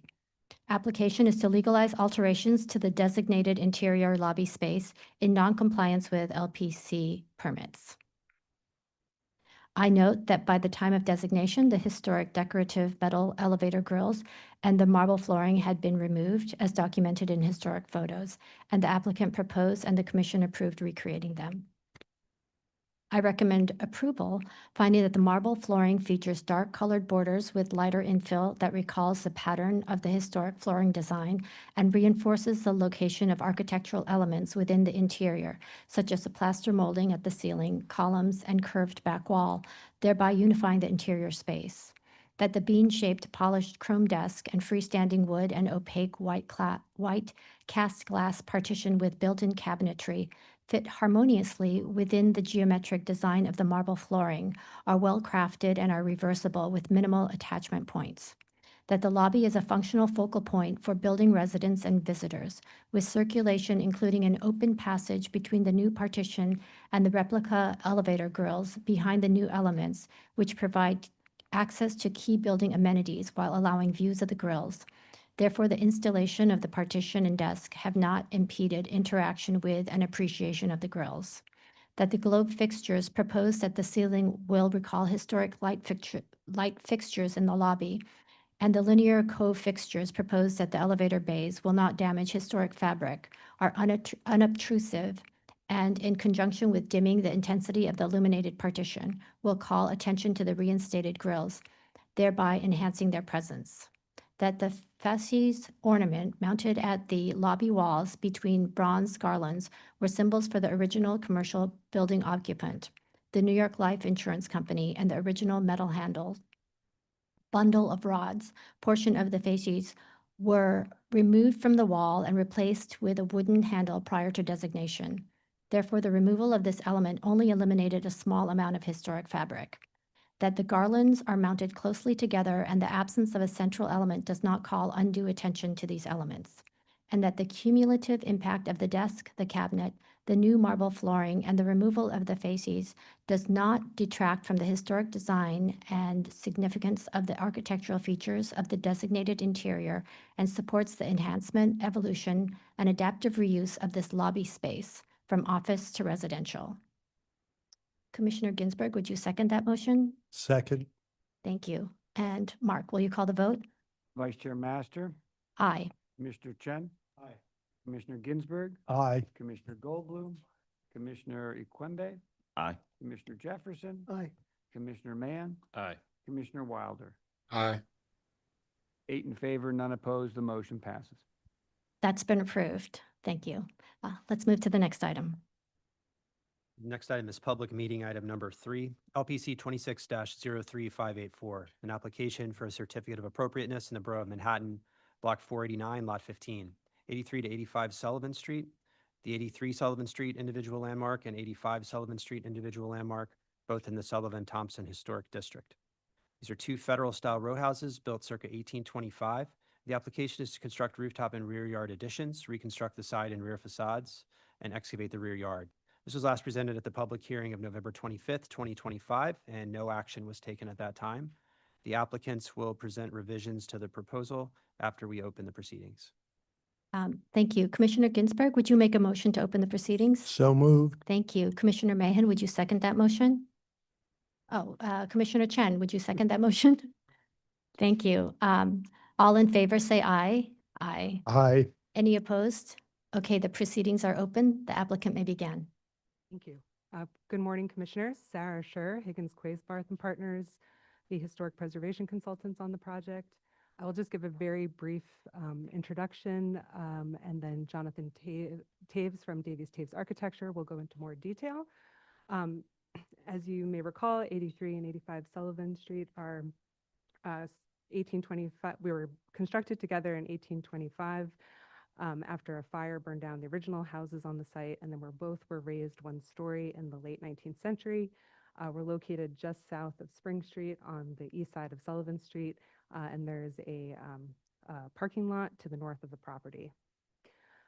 In the rear yard, you can see the rear facades of 83 and 85 Sullivan Street, both of which have been coated and altered over time, and the 85 Sullivan Street facade, rear facade and side facade are in very poor condition. As you may recall as well, the rear yard is quite deep. That's because there were 2 3.5-story rear houses that were behind both houses. And on the left side of the photo, you can see the rear house that's still at 81 Sullivan Street, just to give a sense of the scale of what was here previously. And here is that parking lot to the north of the property on the right. This is a rendering from the public hearing on November 25th. And we're focused on the rear because your comments primarily focused on this rear view. There was general support for the project, but some comments about the cumulative effect of the rooftop addition and the top floor enclosure. And then there were also questions about how this lightweight copper and glass system would function. So we've got some details about that. And also a comment about adding more articulation to the windows. So Jonathan Taves will take us through how we've addressed these comments and provide more details. Thank you. Thank you, Sarah. Hello, good morning. Thank you to the Commission for your time reviewing these updates to the project. In our initial presentation, your overall comments were quite gracious and considered. And on a personal note, the reference to Frank Gehry at the time was especially appreciated, as my partner, Trouty Davies, has worked in his office and taught with him several times over the past years. We appreciate your care and hope the modifications we're putting forward today address your concerns. So turning our attention to the specifics of the updated design, as Sarah mentioned, there are 4 main areas of concern. For clarity, we're going to go through the comments from the top of the building down, using this new enlarged axonometric view that's focused on the upper levels of the building. The concerns raised are indicated here in red again: the height of the roof addition, the 3rd floor massing of the addition, the articulation of the windows at the rear facade, and the constructability of the window system, the new glazing system. And so this is our revised proposal, which addresses those comments now in blue. Beginning at the top, at the rooftop addition, the ceiling has been reduced by 1 foot, and the depth of the fascia has been further reduced for an overall 18-inch reduction of the visible massing. The height of the previous proposal is dashed in red on this diagram. The vertical fins of the roof addition have also been removed, and the awning has been minimized as well to further separate that and reduce the massing of the addition.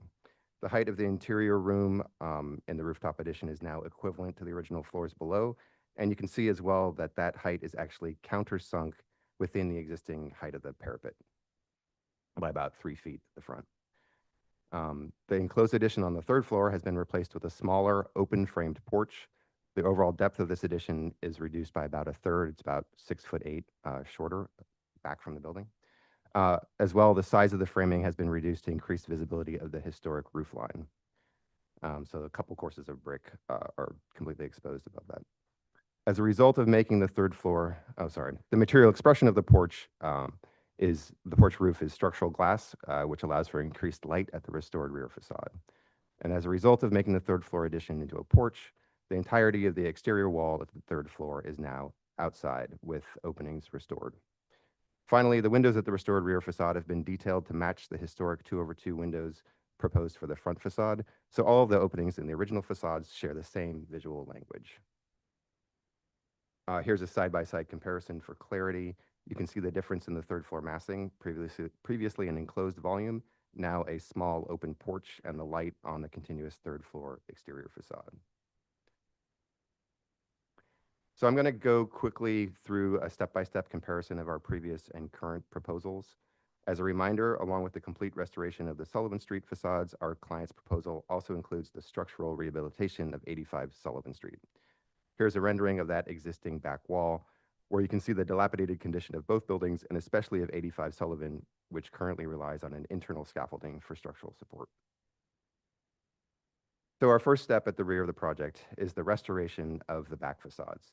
With the previous proposal on the left and current proposal on the right, the current proposal now includes the historic 2/2 windows that match the front facade, a continuous line of exterior exposure along the third floor, and revised exterior doors with a single pane of glazing that matches the proportion of the historic window openings. Stepping back from the masonry wall, this is a section through the addition where it connects to the building. The current proposal on the right maintains the courtyard between the additions, which provides separation from the original building mass. And the interior additions on both 83 and 85 are now limited to 2 enclosed stories, allowing the full width to be exposed at the third floor. The asymmetry of the previous proposal, which reflected the dual nature of the original buildings, is now captured by the simplified open port structure on the third floor of 83. You can also see the reduction of the roof addition with the previous height dashed in across for reference. This is the view from the rear yard. As a reminder, the addition stepped down to the yard with a single-story connection across the property that encloses that courtyard, and they're constructed of a lightweight steel frame clad in copper with large glazing that contrasts with the masonry masses. In our current proposal on the right, the image captures the primary responses to the commissioner's comments. The reduced rooftop addition, the reduced third floor massing with retention of the asymmetry of the design, and the historic windows in the rear facade. And here is the view, including the planted roof elements. We'll show a detail about these later in the presentation. And finally, we have the view comparison from the back of the lot with the 2 large existing trees. On the right, you can see the more historic detailing coming through from the rear of the building.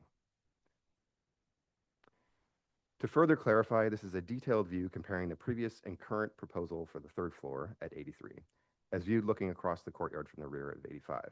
The proposed porch on the right, in contrast to the previous enclosed room, is an open-air structure with glass decking above. The framing utilizes lightweight open web trusses and is structurally separate from the restored brick facade. The footprint has been reduced by 6'8", and the cladding has been lowered by about 6 inches at the top band to reveal additional brick coursing at the masonry wall. The last topic raised was about the constructability of the glazing and the structure. So to that end, we're sharing some of the specific details we're using on this project. For the large-scale glazing at the addition, we're proposing Vitroxa sliding doors that allow for large spans with minimal frames. They're aluminum, but can be clad in metal for integration with historic buildings. On the right of this image, you can see an installed photo of the system above and a brass-clad precedent at St. Patrick's below. Our proposal will be to clad these in copper to match the cladding of the addition. So this is a detail of that product in the context of our proposed structure and cladding.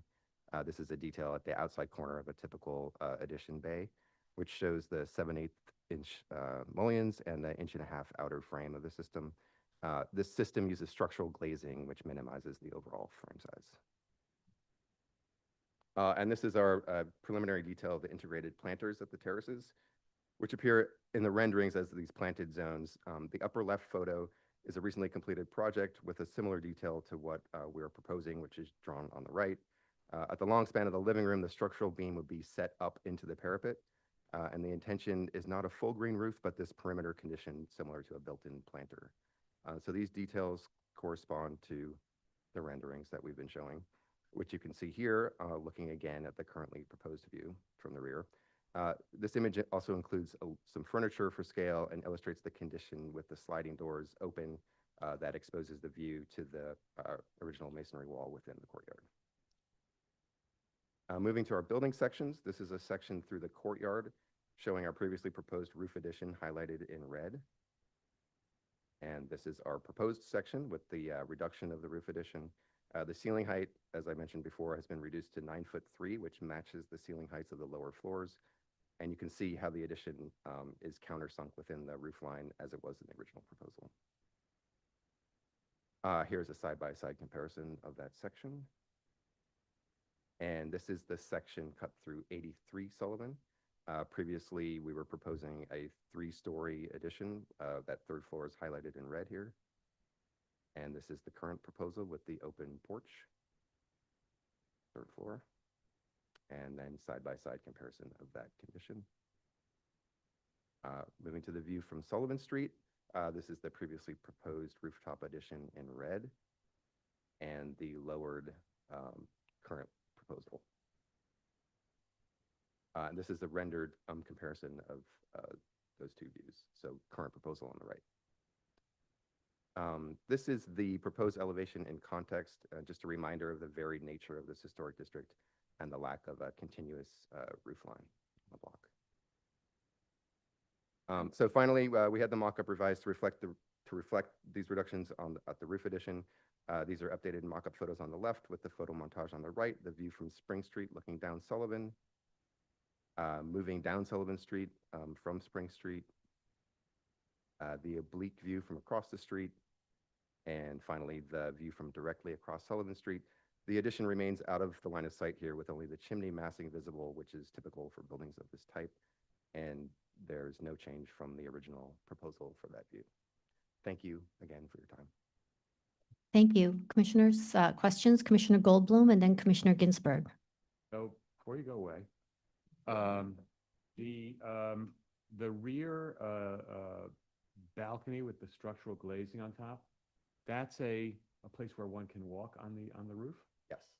How do you get to there? You have to like step over the parapet? Is that how? Yeah, that's gonna work? there's going to be like we're going to do some kind of copper step up and down over. Okay, thanks. Not cutting a hole through the parapet. Got it. Thanks. Commissioner Ginsburg. So I have a few questions. First, the mechanical equipment up high, does that have the screening required by zoning? Because I don't see it. Yes, it's not designed yet. It's going to be up there. You can see like a red line around it up there. So we haven't detailed that yet, but that's the intention. So I realize you have to do it, but it would be good for us to see that because it does affect the massing of the building significantly. Next question, which I may have asked last time, in which case I didn't write down the response and don't remember. Is the copper sealed so it remains a bright copper or will it weather? That's a good question. And we did talk about it last time. So the intention, the client is hoping to land on a patina somewhere between bright copper and green verdigris patinated copper. So we will either pre-weather the copper or we'll arrest the patination at some point. Okay, it'd be good to have a sample of that because I realize We have some images. Do you want me to? that would be good, yeah. And while you're finding the image, the third question is, does the chimney height get lowered with the lowered rooftop addition? It actually does not because the mechanical equipment has always been set at a lower area of the penthouse. Okay, So thank you. The ceiling where the mechanical equipment is 8 feet. Can you just show the mechanical equipment and the screening in question so that everyone's on the same page for that, please? Yeah, we'll save the patinated copper, I guess. You want to see the. Go back to the axle.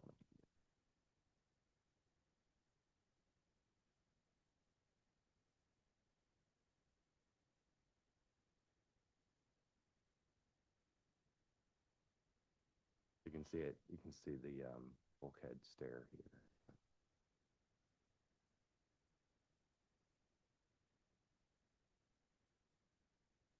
Okay, so this equipment would have screening around it.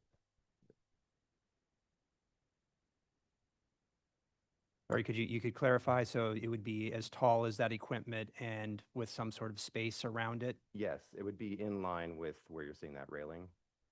but on all Brought up sides. to- Yeah, across, I believe, I don't think we need it on the other side, but it would at least be these two sides, correct? Yeah. Thank you. Any other questions? Well, Oh. copper. Oh, the copper. I'm sorry. Yeah. Long ways away. There. Sorry for too many No, no, no. questions. I think we have that. I mean, the rendering shows the color, the end goal for the patina on the copper. So more towards the bright copper than, but I think we're shooting for more of a brown.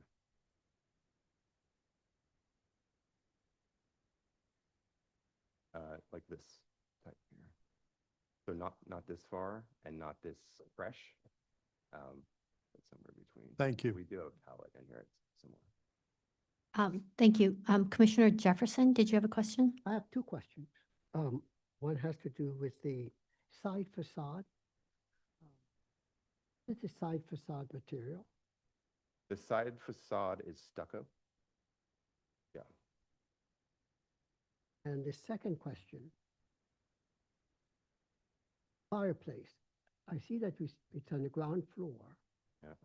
Does it go all the way through the building? So this fireplace? Yeah. Yes, it goes all the way through, and that's existing. Is that original? Yes. Original, okay. Thank you. Any other questions? Okay. Stephen, do we have anybody who has submitted written testimony? Yeah, I'd like to note that's following the initial November 25th public hearing. LPC received written comments that were shared with the commissioners from Village Preservation recommending denial. Thank you. So let's go ahead and start our discussion. Commissioner Goldblum, would you like to start this discussion? Sure, thanks. I think generally this is an appropriate set of changes. I do think that the from the front, which is what we're looking at now, the rooftop addition is minimally visible, and the rear yard addition, which is quite visible over the garage or the parking area, is an acceptable condition because of the variety of the lot and the unusual nature of that gap, and the presence of back buildings and rear yard additions all over this area. I think from the perspective of the rear yard and the additions and how one experiences them in the rear yard, I think generally speaking, the changes that have been made have been positive. I think that lowering the rooftop addition was a successful move. I think that the restoration of the windows to historic styles is the right way to go, and it heightens the contrast between the old and the new. I do think, however, that the highest level, that structural glass porch is still a bit obscuring of the historic buildings and should be removed. I think otherwise it's appropriate. I think that the use of the Vitroxa system for the rear walls is perfectly lovely. It's a wonderful system. It does carry with it a kind of a disjuncture in the facade plane that you don't really get with the renderings, because they are all sliders, so it's all like stepped. So like one's about 3 inches in from the next. But I don't think that difference, even if it's not really easy to discern on the renderings, would make a significant impact on the acceptability or appropriateness of the proposed addition. Thank you. Commissioner Jefferson? I think construct rear yard addition appropriate. The side facade, I can accept appropriate. Construct the rear facade is appropriate. Excavate the rear yard is appropriate. I think the top floor, the rooftop addition should be cut back. It's too visible for my sense of scale from angle views. And I think I agree with staff on that, and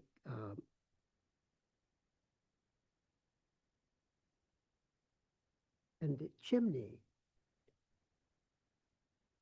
could be scaled back or moved back because it's not part of the original view from across the street. So I would want to be that precise. And I do think the glass pergola, I think it is, should be removed too. Thank you. Commissioner Kumbay? Overall, I find the presented moves to be appropriate. The lowering of the rooftop addition, also the rear yard addition. I'm fine with it being reduced on the, I believe it's on the left side of the drawings as we're seeing it. And I appreciate the use of more historic windows. As was said prior, it does make a nice contrast. The only thing is the covered porch area. I find it odd, and I do believe it obstructs the top level of the building. Thank you. Commissioner Ginsburg? So this is definitely significantly improved. I agree with my fellow commissioners, you're almost there. I also think the zoning mechanical requirement is unfortunate, but we should be seeing that. I agree that the porch roof or pergola, whatever you want to call it, should be removed. And I think I'm okay with the rooftop addition, but cutting it back a bit would be good. Thank you. Commissioner Mahan? Much improved. Thank you very much. I concur the third floor open deck should be removed. You know, this is a pretty standard in some ways rear yard addition, and we typically, you know, ask that that top floor be remain exposed. And I do think that the rooftop addition should be reduced somewhat. Mhm. Thank you. And Commissioner Chen? Yeah, I concur with your comment. Yes. However, I think that some of the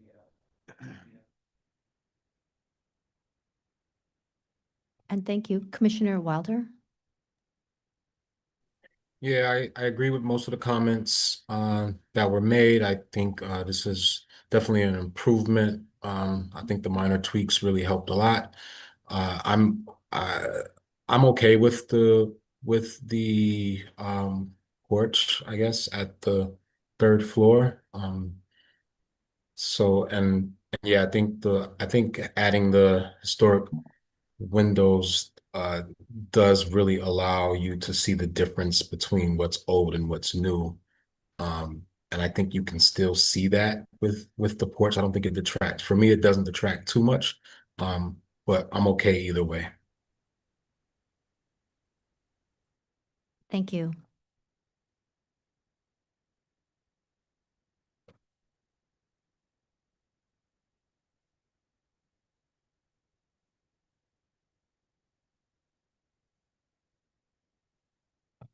All right. So I think that we are in agreement. I think if we remove, I think we're in agreement that the third floor porch should be removed. I think several commissioners had said that we need to work to decrease the visibility of the rooftop addition. And I think one commissioner had said that perhaps making the chimney less visible.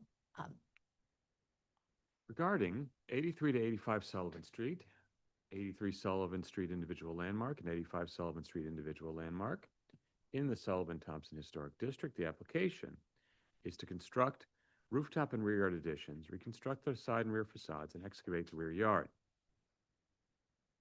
I note that the individual landmarks' style, scale, materials, and details are among features that contribute to the special architectural and historic character of the Sullivan-Thompson Historic District. I also further note that the metal cladding at the visible side facade of 85 has been present for at least 80 years and has caused water entrapment, rendering the underlying historic wood siding unsalvageable, and the building is currently being supported by temporary shoring and bracing. I recommend approval with modifications, finding that the work will not damage or eliminate any significant architectural features, that only limited sections of the party wall near the middle and rear of the building will be removed without reinstallation of new walls, thereby maintaining the individual integrity of the buildings, that the proposed stucco cladding on the side facade of 85 Sullivan Street will be in keeping with traditional materials found at the rear and side facades within this historic district, that this historic district evolved as immigration increased in the mid-19th century, leading to the conversion of single-family houses to tenements by raising attic stories to full height, adding whole floors, constructing rear extensions. Therefore, there is precedent for the expansion of the buildings of this age and type, and that the cumulative effect of the rear rooftop and side additions could be found appropriate if properly scaled and detailed and limited in terms of overall visibility. That the rear yard is currently surrounded by other deeper and taller buildings. Therefore, the depth and height of the proposed rear additions will not diminish the character of a cohesive green space at the center of the block. That the reconstruction of the rear facade of 85 Sullivan Street is warranted by its severely deteriorated condition and will be rebuilt with new full-width masonry, fenestration, and other features to closely match the historic condition. That the proposed rear additions, comprised of stepping volumes around a central court featuring copper framing with integral planters and large expanses of clear glazing, are lightweight and transparent in appearance, and will be attached to the restored and exposed masonry rear facades at limited points, without removing significant portions of the walls or significantly enlarging any masonry openings. That the visibility of the proposed rear yard addition will be limited to views through a parking lot and large roll-down gate, and its simple volume will be separated from the rear facade of 85 Sullivan Street by a large gap, thereby maintaining a sense of the historic building's original volume. That the occupiable portions of the rear yard addition will not rise above to the full height of the building, thereby maintaining a sense of the building's original height and massing. That the proposed one-story side addition along the north lot line of 85 Sullivan Street will be set from the front facade by several feet behind the existing metal gate and will be simply designed and clad with stucco to not call undue attention to itself. That the presence of partially visible rooftop addition and chimney, if limited so as not to overwhelm these small buildings, could be in keeping with other rooftop additions found in buildings in this historic district, and that the excavation and structural work will be designed and conducted in compliance with DOB regulations under the supervision of a licensed engineer to protect the buildings and adjacent buildings. However, I recommend that the applicant work with staff to remove the pergola and deck atop the rear addition on 83 Sullivan Street and to scale back the proposed rooftop addition so that the visibility of it is minimized, and to study the shifting of the chimney further back from the street and or making it shallower front to back. Thank you. Commissioner Jefferson, would you second that motion? Oh, second. Thank you. And John, will you call the vote? Vice Chair Master, Aye. Commissioner Chen. Aye. Commissioner Ginsburg. Aye. Commissioner Goldblum. Aye. Commissioner Quembe. Aye. Commissioner Jefferson. Aye. Commissioner Mahan. Aye. Commissioner Wilder. Aye. 8 in favor, none opposed. The motion passes. That's been approved with modifications. Please continue to work with staff. Let's move to the next item. The next item is public meeting item number 4, LPC 26-01649, an application for a certificate of appropriateness in the Borough of Manhattan, Block 1384, lots 21, 22, 51, and 52. This is 831, 837 Madison Avenue in the Upper East Side Historic District.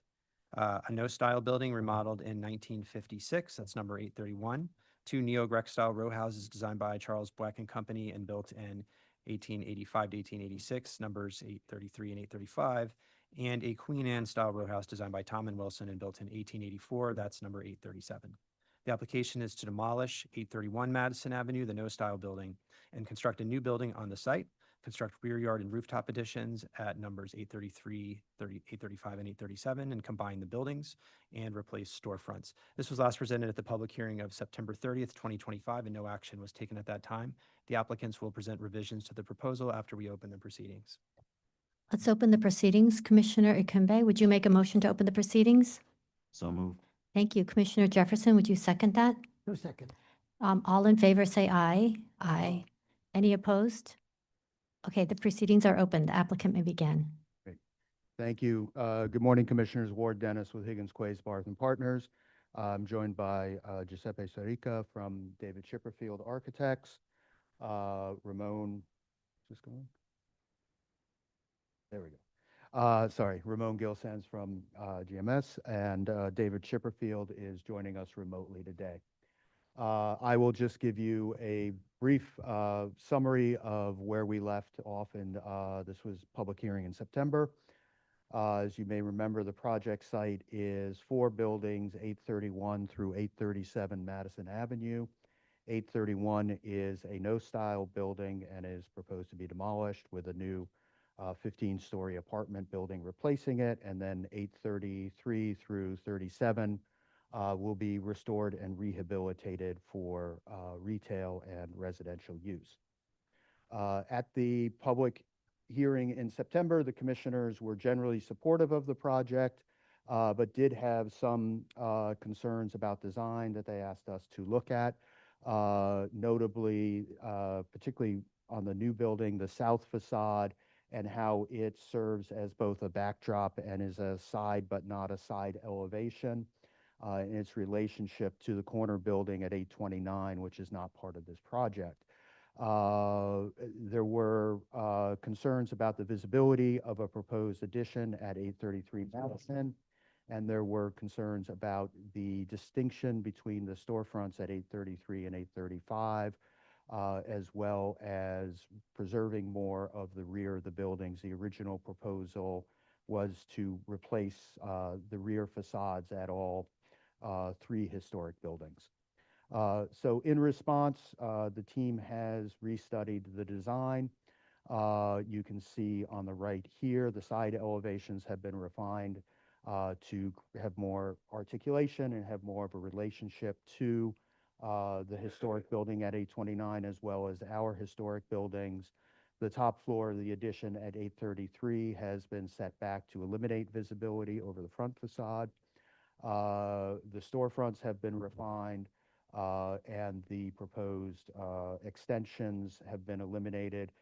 We are now retaining the historic massing at the rear, but we do propose to reconstruct those buildings at the rear.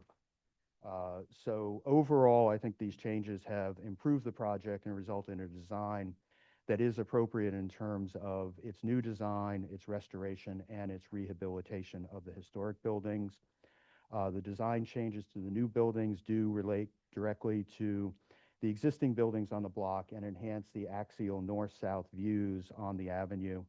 And the changes at the row houses further enhance the restoration scope and eliminate visible changes on these buildings. So with that, I will turn it over to Giuseppe Sirica to take us through the new building design. Thank you, Ward. Good morning, Commissioners. Giuseppe Sirica from David Chipperfield Architects. These slides are showing the evolution of the massing concept through a series of volumetric studies which allow us to better understand the relationship between the tall building and the lower buildings. As you can see, the initial study was proposing a single unit, a big block on top of the contributing building, which evolved later in a double volume to finally settle into an individual building, a single building adjacent to the historic buildings, with a series of steps that were refined in consultation with the staff. We removed the step at storefront because it was considered not appropriate for an apartment building in the area, and we were working more on the articulation of the top floors. But the big development was moving from a block unit to an individual building. Then, looking at the elevation, this elevation is showing the previous proposal and shared in September, and this is the updated proposal for the west facade. We are maintaining the same idea for the new building. We are trying to integrate a little bit more the top volume into the overall compositional idea. We worked on the addition on top of 833 to reduce visibility from the street, and we refined also the storefronts on 837, 835, and 833. But our main focus was on the side facades. We tried to respond to two concerns. In the previous proposal, the building was a composition of a front volume more articulated and a back volume which was much simpler. And there was too much about the front and the back. We were not convinced about this. And the other thing, in addition, is that the west facade as a reading as a primary facade, while the south facade was a sort of secondary mid-block facade affected by the lot line constraints, even though the corner building is a small building which leaves a high visibility and the significance to the south facade from the street. So we tried to resolve this by reducing this distinction between the front and the back, and starting from and also we tried to design facades which are more responsive to the site conditions. Starting from the south facade, we regularized the fenestration by using one window and applying these windows also on the side. Then we extend the horizontality, which is connecting the front to the sides. We try to reproduce a rhythm by protruding the horizontal and emphasizing the vertical. But at the same time, we know that this south facade is a lot line facade with a series of limitations. We have a certain amount of opening. The openings cannot have to be a certain type of openings without light and air. We cannot have setbacks. We cannot have depth. So we have to find a balance between this limitation and this condition of corner. Then we introduced some blind windows to give a sense of opening, but keeping this rhythm. So at the end, the development was about bringing some qualities of the west also to the south elevation. While the west and the south elevation are more in continuity as a primary facade, the east and the north elevation are in continuity but have more a mid-block character. And there was this reference, I think we mentioned it in the last meeting, on Madison Avenue. We have a similar condition where the brick building has the two fronts on the street as a primary fronts, while the other two fronts are more mid-block facades, even if the building is not a corner building, because we have this church in the corner. And looking at the comparative elevations, on the left-hand side, we see the previous proposal. On the right-hand side, the revised proposal, where it's clear that the south facade is more influenced by the west facade. This framing idea, which is in a way referring to, we tried also to repropose some rhythm of the facade of the corner building, but it's clear that rather than having a front and a back, this distinction has been softened. And on the back, we have a more, in the rear facade of the new building, this idea of the volume with a series of openings, and the openings are now consistent across all the elevations. And also here, it's clear that there is still a distinction between the front volume and the back volume, but it's much lighter. And we can go quickly through the images showing the materiality. We are keeping the idea of using Indiana limestone for the front. The front is more sculptural because we can have a depth between the horizontal and the vertical, and the west is turning the corner and is keeping this sculptural quality, but we reduce the depth because of a series of reasons related to the constraints. And then there is a transition to the brick masonry, where we again replicate through blind windows this rhythm.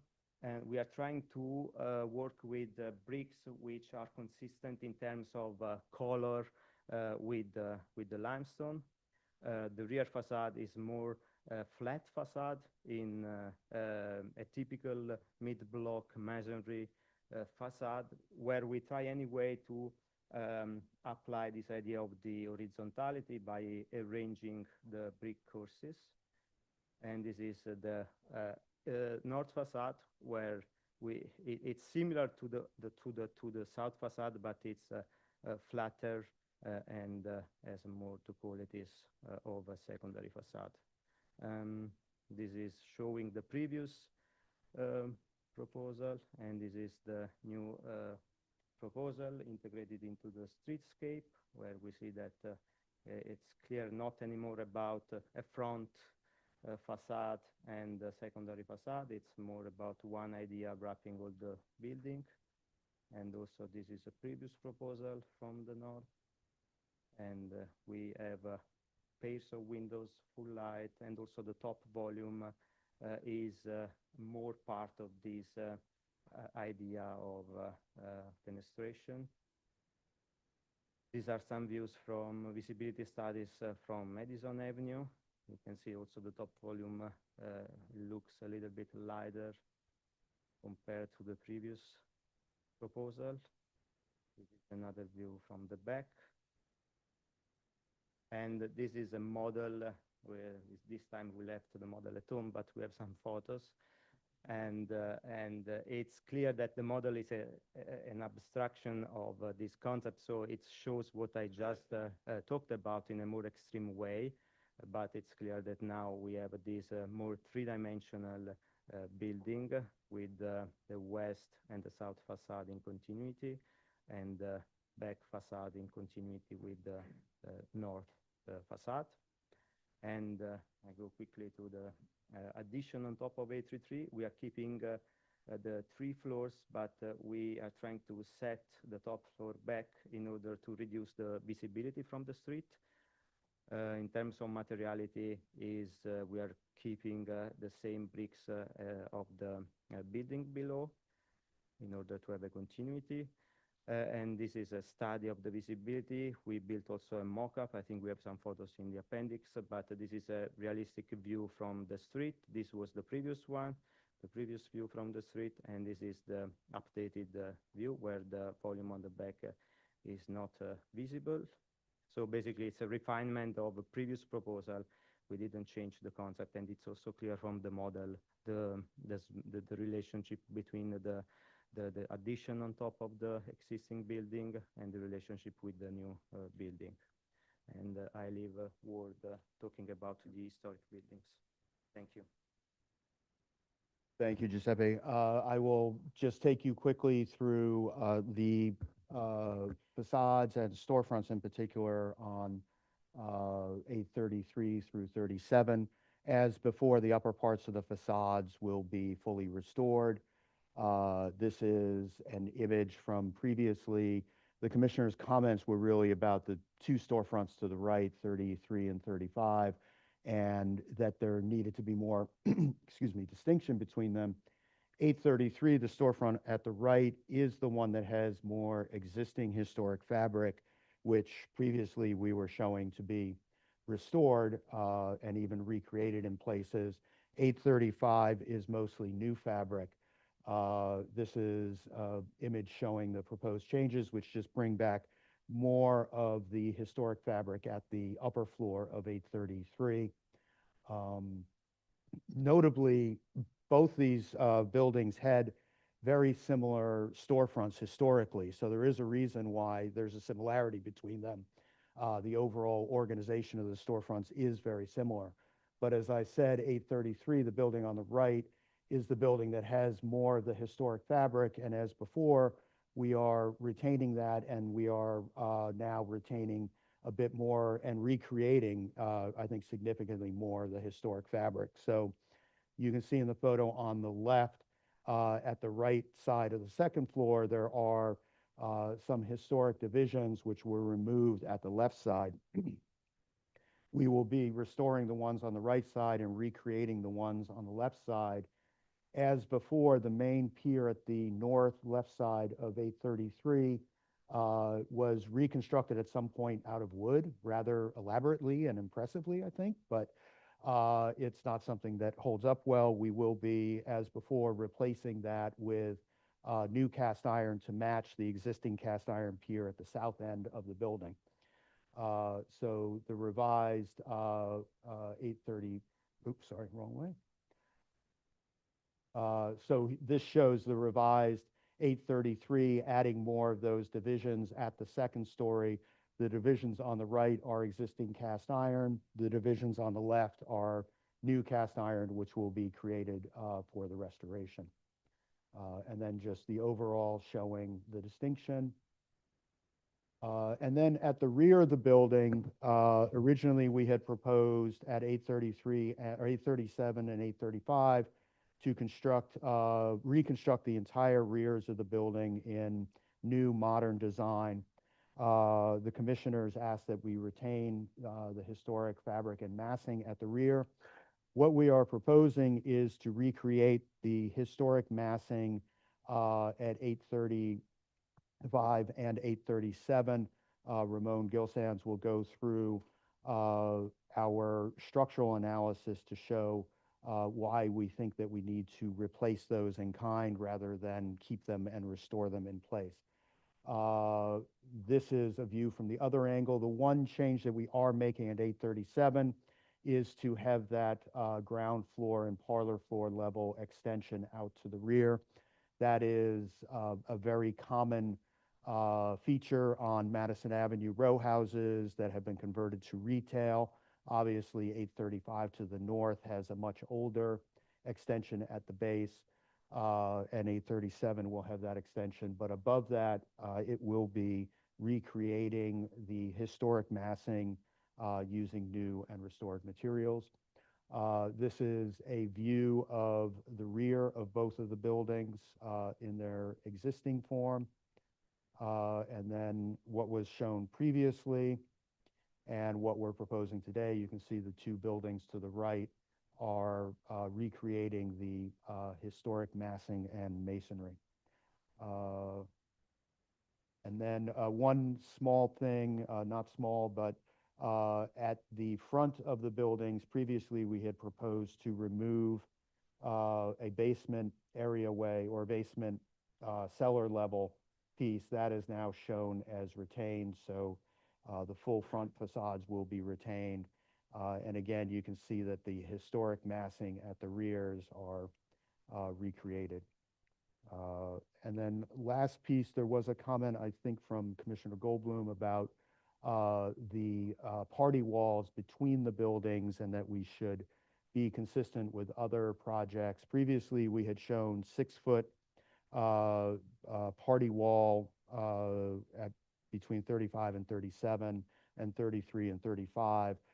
That actually is consistent with, for instance, the 9th Avenue project that you reviewed some years ago, which I think was at about 5 feet, but we have increased the depth of those little party wall pieces to just over 7 feet as part of our modifications. Model with that, I'm going to ask Ramon to come up and talk about the reconstruction of the rear facades. Here, you push forward the button. No? Hi. Good morning. My name is Ramon Gilsant. I am a structural engineer, and it's going to be very brief. First, I would like to thank the staff. I would like to thank Corey, Caroline, and Roberto for all the support that they've given us during these months, and also for letting me talk directly with Don Friedman, that is your reviewing engineer. What you're seeing here is how we plan to support the front facade. What we're going to do is put vertical trusses to support laterally the front facade, and the gravity system is going to remain in place. So we're not extending the basement under the existing facade, and we're keeping all the footings and everything that is there the way that is there. The trusses will come in. We will sandwich the existing wall with pieces of wood between them, and that's what is going to keep them in place.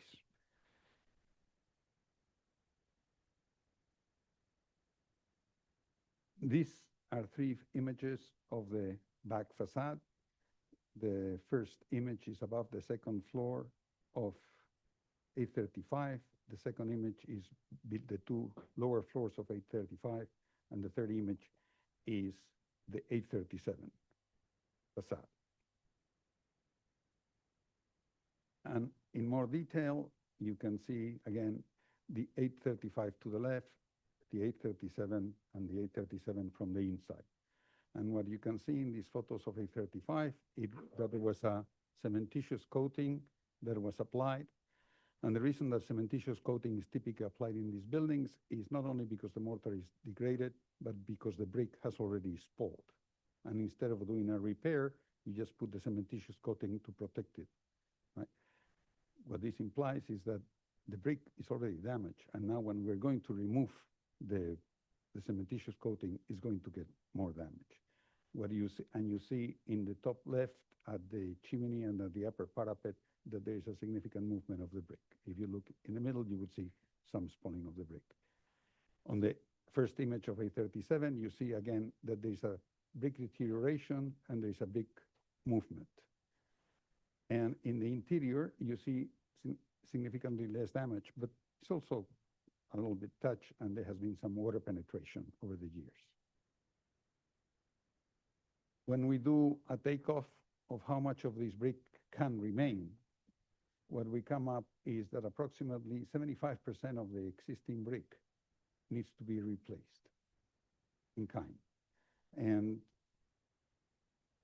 that's just a number, assuming that we're going to take off 100% of the part that is coated by the cementitious material. And my understanding is that David Friedman agrees with this assessment. If you keep on going,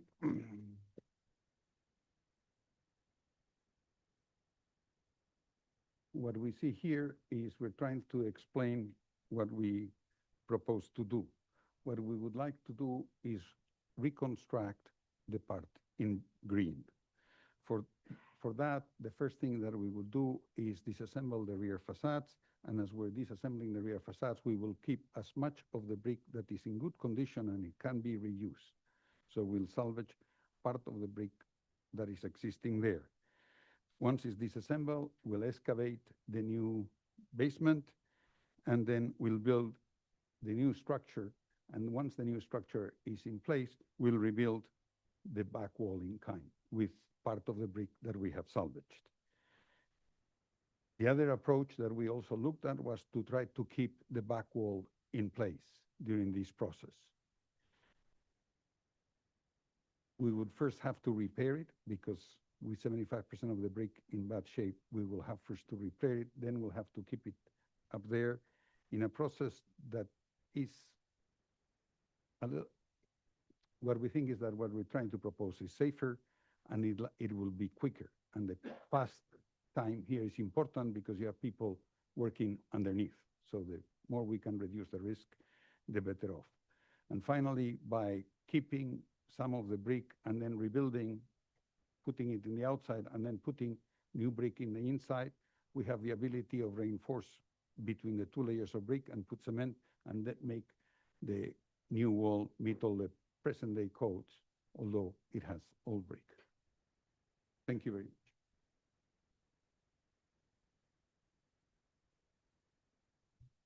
Thank you, Ramon. I'm going to ask David Chipperfield if you want to, David, make any concluding remarks. I think you just need to unmute yourself.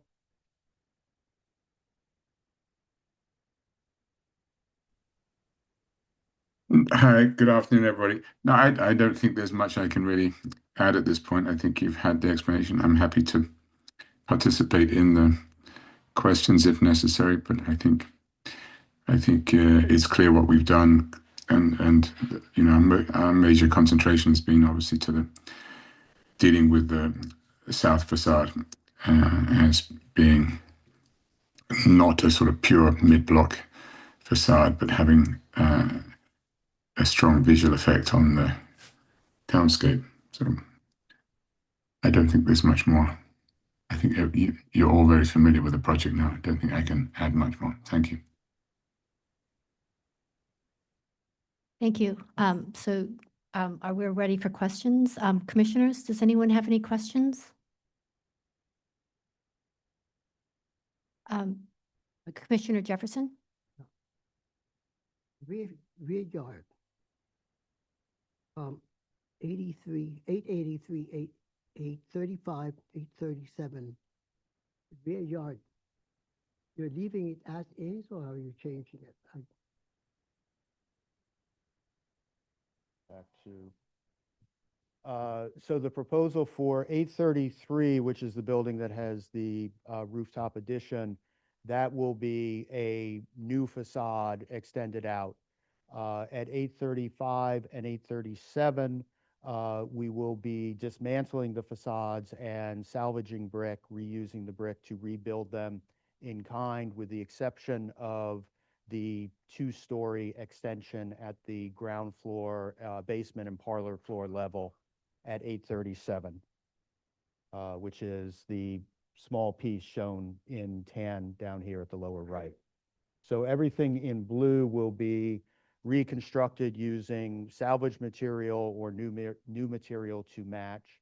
And everything in white will be new construction. And then the red is everything that is being kept in place and restored. Thank you.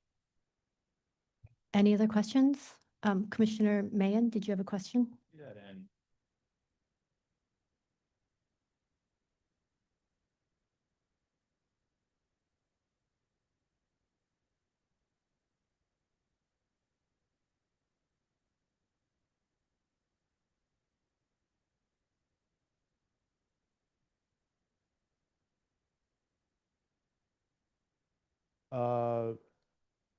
At the rear, are you asking at the rear or overall? Okay. So all three buildings at the Madison Avenue facade will be restored. The storefront at 833 will be restored. We have added additional pieces, areas of cast iron that will be recreated. Basically, everything on the left side of 833 is historic material that was removed at some point and will be recreated in kind. So new cast iron, new wood and metal storefronts. Above the storefront level, the 1884 facade of 833 as well as 35 and 37 will be restored. At the roof of 833, there will be a 3-story rooftop addition, which is set back at the top story so that it is not visible. That is this piece right here. So it is not visible from the street. And then the rear facade will be removed and a new rear facade set further out in line with 831 will be constructed. how many stories is that? Additional stories is the rooftop addition? The rooftop addition is 3 stories. 3 additional over what it is today. I have another question. At the, I was reviewing my notes from the public hearing.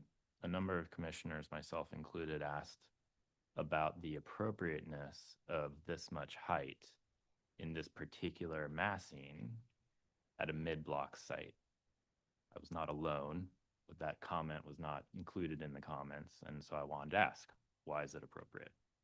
Yeah, Madison Avenue, as discussed in the designation report, has this up and down rhythm.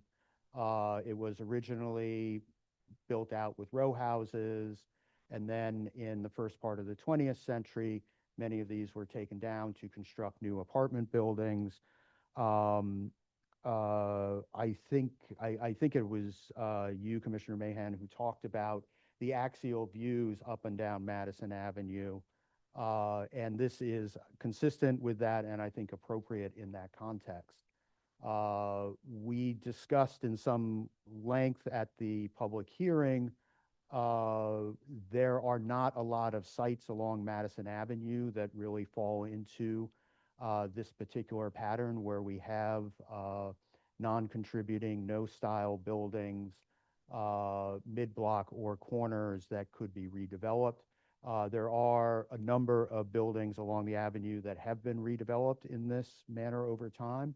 And I think in total there are maybe 10 up and down the avenue. So certainly in terms of what the designation report talks about as one of the character defining features of the avenue, that being the up and down rhythm between row houses and apartment buildings, it is appropriate, certainly in terms of the historical development of the avenue with row houses being redeveloped as apartment buildings, it is appropriate. Any other questions? Okay, let's see from Stephen Thompson to see if we have any submitted written testimony. Since the public hearing on September 30th, LPC received written comments recommending denial from Historic Districts Council, New York Landmarks Conservancy, and one individual. Thank you. Okay, if there aren't any further questions, let's go ahead and start our discussion. Commissioner Mahan, do you want to start this discussion?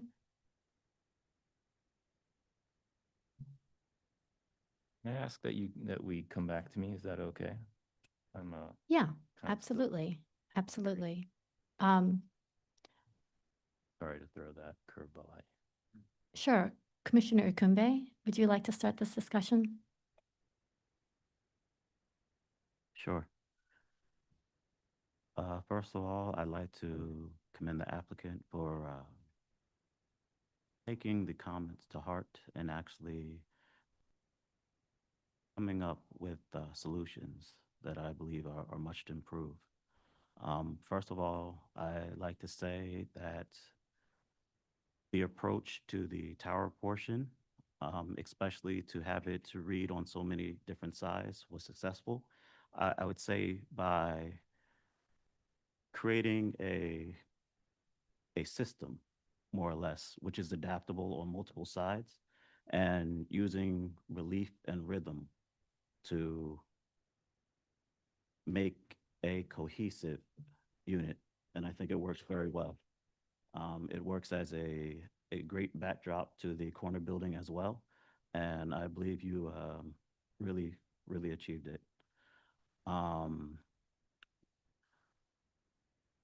To the rear yard additions to the two buildings on the left, I believe it's appropriate, and I enjoy that you actually retained a lot of the existing, even though it will be rebuilt, but the context is there. So I believe that was an appropriate move. Also, I'd like to thank you for adding additional elements to the existing storefronts, especially the one that you're recreating. And I do believe that it provides a slight difference between the two, which was noted that historically they were similar. So I believe that was achieved nicely. I believe the materiality is very nice. It's delicate, and it actually works well together as more or less a weaving tapestry. And as for the rooftop addition to, I guess I'm not, 833, I'm okay with the height, especially with the top floor being reduced slightly so it's not visible from the streetscape. Overall, I believe it's a successful approach. Thank you. Commissioner Ginsburg? So I agree with Commissioner Tumbe that this is a significant improvement and is appropriate. And I think that third floor addition with the setback so it isn't visible is all right. That was the one thing I was somewhat on the fence about. So I can approve this. Thank you. Commissioner Mahan? Thank you. Yeah, I find the tower in particular, the expression to be significantly improved for the design of the tower in and of itself on the oblique view in particular. It has a sense of a crown even. So I think the design, in my opinion, has been improved with the revision. I still wish that the argument for appropriateness in a mid-block height were discussed more explicitly. Nonetheless, I think I can get behind it. I think that the rooftop addition at 833 is too significant and should be reduced. But much appreciate the revisions to the treatment of the other townhouses. Leave it there. Thank you. Thank you. Commissioner Chen?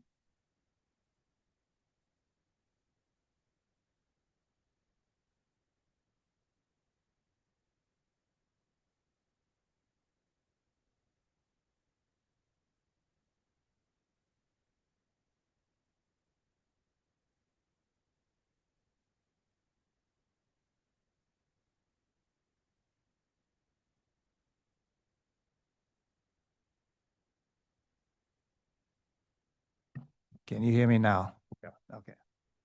I'm just echoing the sentiments of most of the commissioners, and I think the restoration of the facade, the details, those are a good way to go forward. However, I think that I'm in agreement that the 833 rooftop addition need to be scaled back or reduced somehow. Thank you. Commissioner Goldblum? Thanks. I agree that the change to the south facade is an improvement in that it brings it into the kind of urban,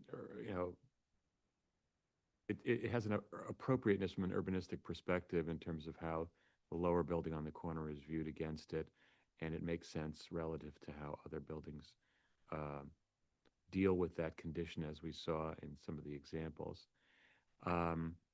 I still have trouble with two aspects of the project, however.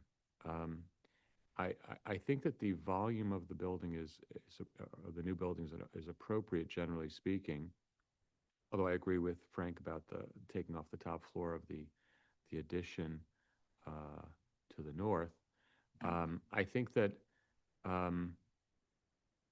me, the difficulty remains the expression of that as a kind of trabeated architecture, with the expressed protruding horizontal and posts in between large full-height windows as the vertical infills. I can't see anywhere in the application, nor do I recall either on old or new buildings there being a articulation of that kind. If there's one thing that characterizes Madison Avenue in my recollection, it's the relative uniformity of the punched window, flat facade expression. And I don't think that, while I find this a very attractive building, very, very attractive, I don't think it fits in this particular location. I think that a more surface punched kind of expression would be the more appropriate one for this particular district. Looking at, buildings brick or stone, new or old, that seems to be how it's done. And I think that there's a good reason for that, number one. Number two, while I think that the storefront changes are lovely and appropriate, I guess I have trouble with the notion that we're basically rebuilding these buildings with the exception of their facades. It just seems like, one of the things that made the Duffield project for me a significant improvement was the fact that they were able to retain not only the volume of the townhouses, but the interior construction of 3 out of 4 of them. And I think that's, we're about preservation. And, leaving the facade and rebuilding the building as basically a new retail, a single new retail store behind 3 facades, doesn't, it doesn't seem like a good thing to me. And I appreciate the applicants having extended those little wing walls a little bit. But the degree of reconstruction of these buildings just seems to me to be excessive. Thank you. Commissioner Jefferson? I agree mostly with my fellow commissioners, and I think the tower, a very handsome tower, and it works really well. I do think that, particularly from this image, that the tower and the corner building are in competition with each other. And I wish, in a way, that the older building, newer building, one would decide which one is more visually more powerful. Right now, the tower and the historic buildings are competing in terms of visual weight. And I wish we didn't have that. I wish we had decided that either the tower is dominant or that the corner building is dominant. And my only other criticism is the addition of the third 3 floors. I think that should be reduced to 2.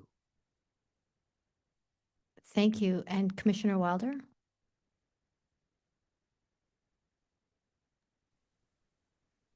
Well, I want to thank the applicant I was not here for the previous presentation, but I think at least from what I've able to make out, I think there have been some improvements to what was originally presented.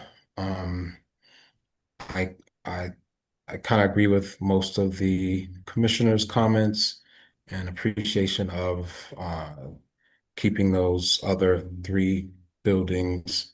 I do think that the extension is too tall on the rooftop. And the tower, I think I agree. I think it is a nice design. I think it fits with the building. So overall, I think I can find it appropriate. Thank you. So it looks like we have the votes for an approval with modification. I think that I think all the commissioners are in agreement that the rooftop addition has to come down by one level. But other than that, I think it's that'll be okay. Would you mind reading the motion? Thank you. In the matter of LPC 26-01649, 831 through 837 Madison Avenue, Upper East Side Historic District, a no-style building remodeled in 1956, number 831, two neo-Greek style row houses designed by Charles Buke and Company and built in 1885 through 1886. 83 and 835, and a Queen Anne style row house designed by Tom and Wilson and built in 1884, number 837. Applications to demolish 831 Madison Avenue and construct a new building on site. Construct rear yard and rooftop additions at 833, 835, and 837, and combine the building and replace storefronts. I note that numbers 833, 835, and 837 are buildings whose style, scale, materials, and details are among the features that contribute to the special architectural and historic character of the Upper East Side Historic District. I further note that number 831 is not one for which the Historic District was designated. I recommend approval with modifications. That the front facade of 831 Madison Avenue was heavily modified in 1956, and that the designation report describes it as having no style. Therefore, its demolition will not eliminate any significant architectural or historic features from the streetscape or historic district. That the proposed construction of a new building at a height and scale that is significantly larger than both the buildings being replaced and the immediately surrounding buildings is in keeping with the wide variety of building types and styles among Madison Avenue on both sides of the block and on many blocks in the historic district. That the contemporary design of the new building, featuring a modular limestone grid at the front facade, setback and returns, accented by honed and sandblasted finishes, and punctuated by full height single light casement windows with simple metal railings, and with pattern gray brick cladding with blind and regular windows at the secondary facades, will incorporate materials and features found on apartment buildings throughout the historic district and will serve as a counterpoint to the more exuberant 19th and 20th century buildings in the streetscape. That the arrangement of windows and brick patterning of the south lot line facade will relate well to the dormers and details of the historic corner building, creating a harmonious backdrop to the building as seen from long views to the south. That the design of the two-story base at number 831, featuring large bronze finished metal and clear glass display windows at the ground floor and divided windows above, and the minimalist entrance with projecting canopy will relate well to the contemporary storefronts found at buildings along Madison Avenue in this historic district. That the new two-story storefront at number 833 will retain certain historic elements, including the cast iron door enframement and other columns, and will recreate the original light division remaining at the second floor of the southernmost bay, and that the simplified version at number 835 will recall aspects of the historic storefronts in terms of proportions, configurations, details, materials, and finishes. That the proposed alterations at the base of number 837 will retain the remaining historic brownstone features, will remove non-contributing storefront elements at the first floor that were added over time, and will create commercial show windows at the first and second floors, which are well integrated with the building's row house typology. That the proposed rooftop addition at number 833 will be set well back from the front facade, and the use of brick and terracotta cladding at the scale of the windows openings will harmonize with both the building below and the proposed new building at number 831. That the buildings are located at the end of the block of a commercial thoroughfare where full lot rear yard additions are common, and the lots are cut off from the green space at the center of the block by deeper building extensions to the east. Therefore, the deep footprint of the new building and rear extension at number 833 and full lot extensions at 835 and 837 will not diminish a cohesive central green space. That the rear facades of 835 and 837 are in deteriorated condition, and the placement, design, and materials of the reconstructed rear facades will match those of the historic, including projecting bay windows, corbel brick cornices, stone lintels and sills, and bricks to match the historic brick, and the additions will share the same materiality. That the realignment of the floor levels and internal combining of the buildings will not affect the fenestration on the exterior of the historic buildings or be conspicuous as seen through the openings, and that the excavation and structural work will be designed and built in compliance with the Department of Buildings regulations under the supervision of a licensed professional engineer to protect the building and the adjacent building, and that the excavation of the cellar level will be set back from the commercial bump out and behind the footings of the primary facades to ensure stability below those facades during construction. However, I find that the proposed three-story rooftop addition at number 833 will significantly increase the building's overall volume and will align full height with the new rear facade, thereby eliminating all sense of the building's historic scale and massing behind the front facade to remain and overwhelm the building. Therefore, I recommend that the rooftop addition at number 833 be reduced by 1 story. Thank you, Commissioner Convey. Welcome back. Commissioner Ginsburg, would you second that? Of course. Second. Thank you. And Mark, will you call the vote? Vice Chair Master, Aye. Commissioner Chen. Aye. Commissioner Ginsburg, Aye. Commissioner Goldblum, Commissioner Quimby, Aye. Commissioner Jefferson. Aye. Commissioner Mahan, Aye. Commissioner Wilder. Aye. With 7 in favor and 1 opposed, the motion passes. Okay, that's been approved with modifications. Please work with staff. Okay, now we are going to break for lunch. It is 12:40 now, so we will return at 1:10 and resume the afternoon session. We're going to ask all members of the public on Zoom to voluntarily exit at this time so you don't experience technical difficulties returning to the afternoon session. That can happen if we have to remove you from the meeting.